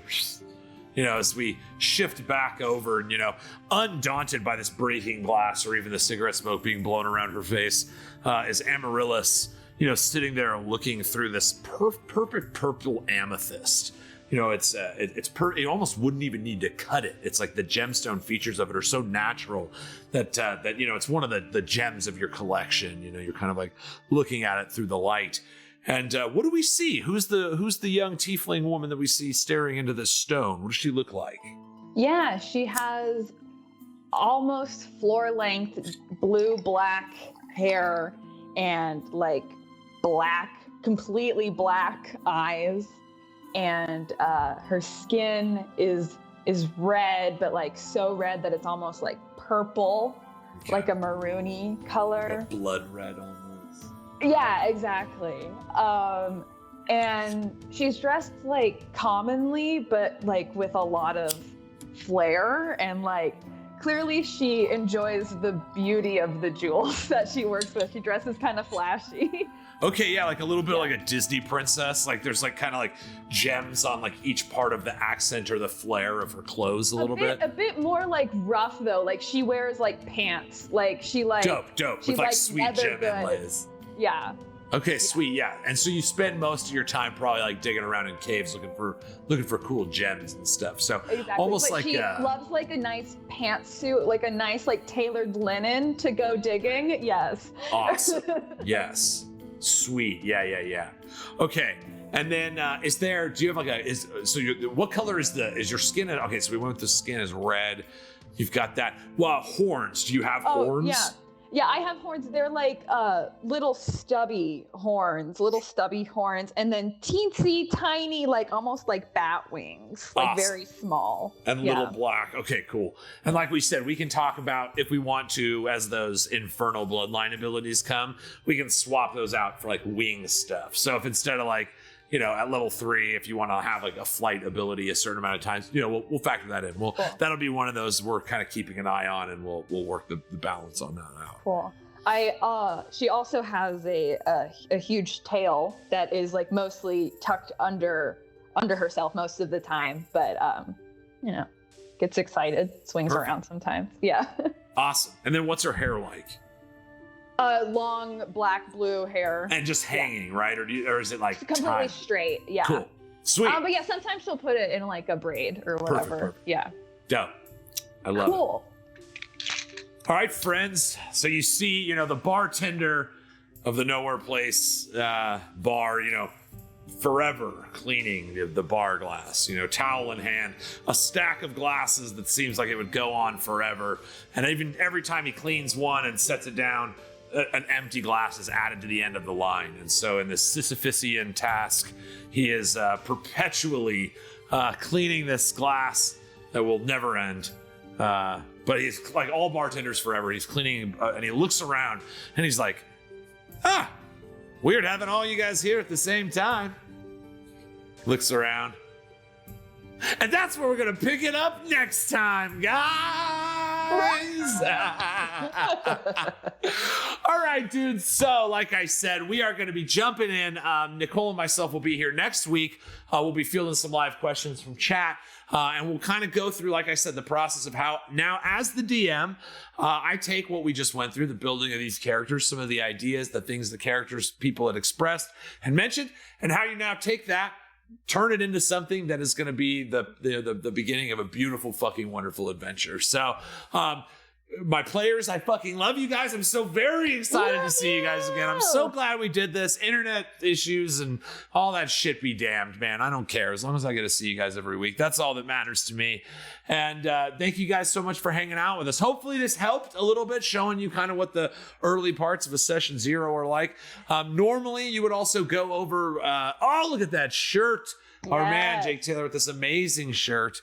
Look at that. Oh my God. I'm going to need a new one with all these new names. Now we got new names. Second shirt. There we go. But yes, guys, it is also important as a DM. Now we know our players and at this point we know a good amount of our community. It's also important to go over things that are comfortable or not comfortable with players in their games. I am choosing to do that off of camera. Because I think if people have things that they don't want to discuss, they might not want to approach it on camera for a streamed audience. But those wishes, anything that will be mentioned will be respected, and we'll stay away from some of those things. Sometimes, it's easy to mind control somebody in a magical setting and not realize that some people may have issues with that kind of storytelling and being put in some kind of traumatic headspace. This game is all about fun. If there's anything that makes it not fun for you, we don't do those things.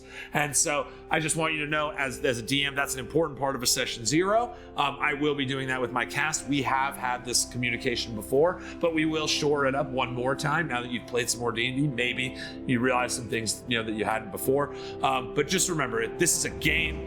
You mostly are playing with your friends, or at least people that you enjoy spending some time with.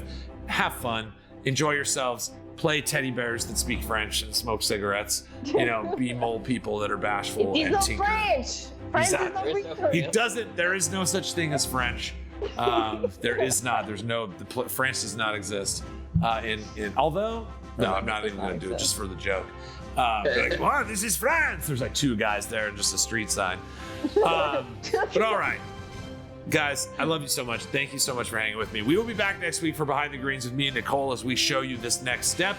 And then in 2 weeks, we will be kicking off the fantastic campaign, Chapter 1, The Spring Kingdom. Thank you for joining us on the Ultimate Tuesday. Day 222. We're back on Tuesdays, guys. We're going to be doing 3 shows a month instead of 4, so we will have a week where we're not doing the WeeDnD focus campaign, probably game stream or something fun, but just something to make it a little easier for us to work around schedule-wise. But yes, in 2 weeks we will be kicking off Season 1 officially. The other one was the prologue, so we get to call this Season 1.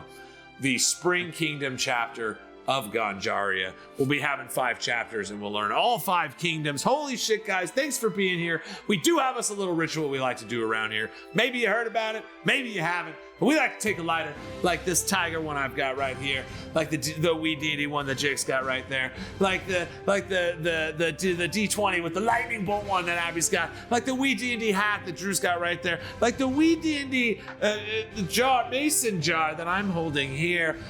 Like all of those things. Make sure you're not going to light your friends, family, or household pets on fire and go. Lighters up.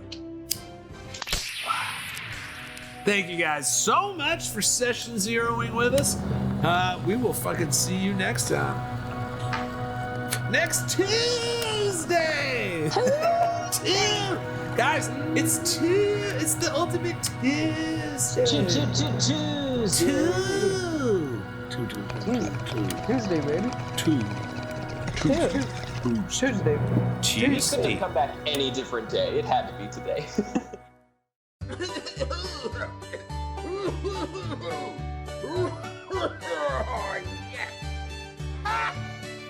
what? You can't touch me, 'cause I'm from the internet.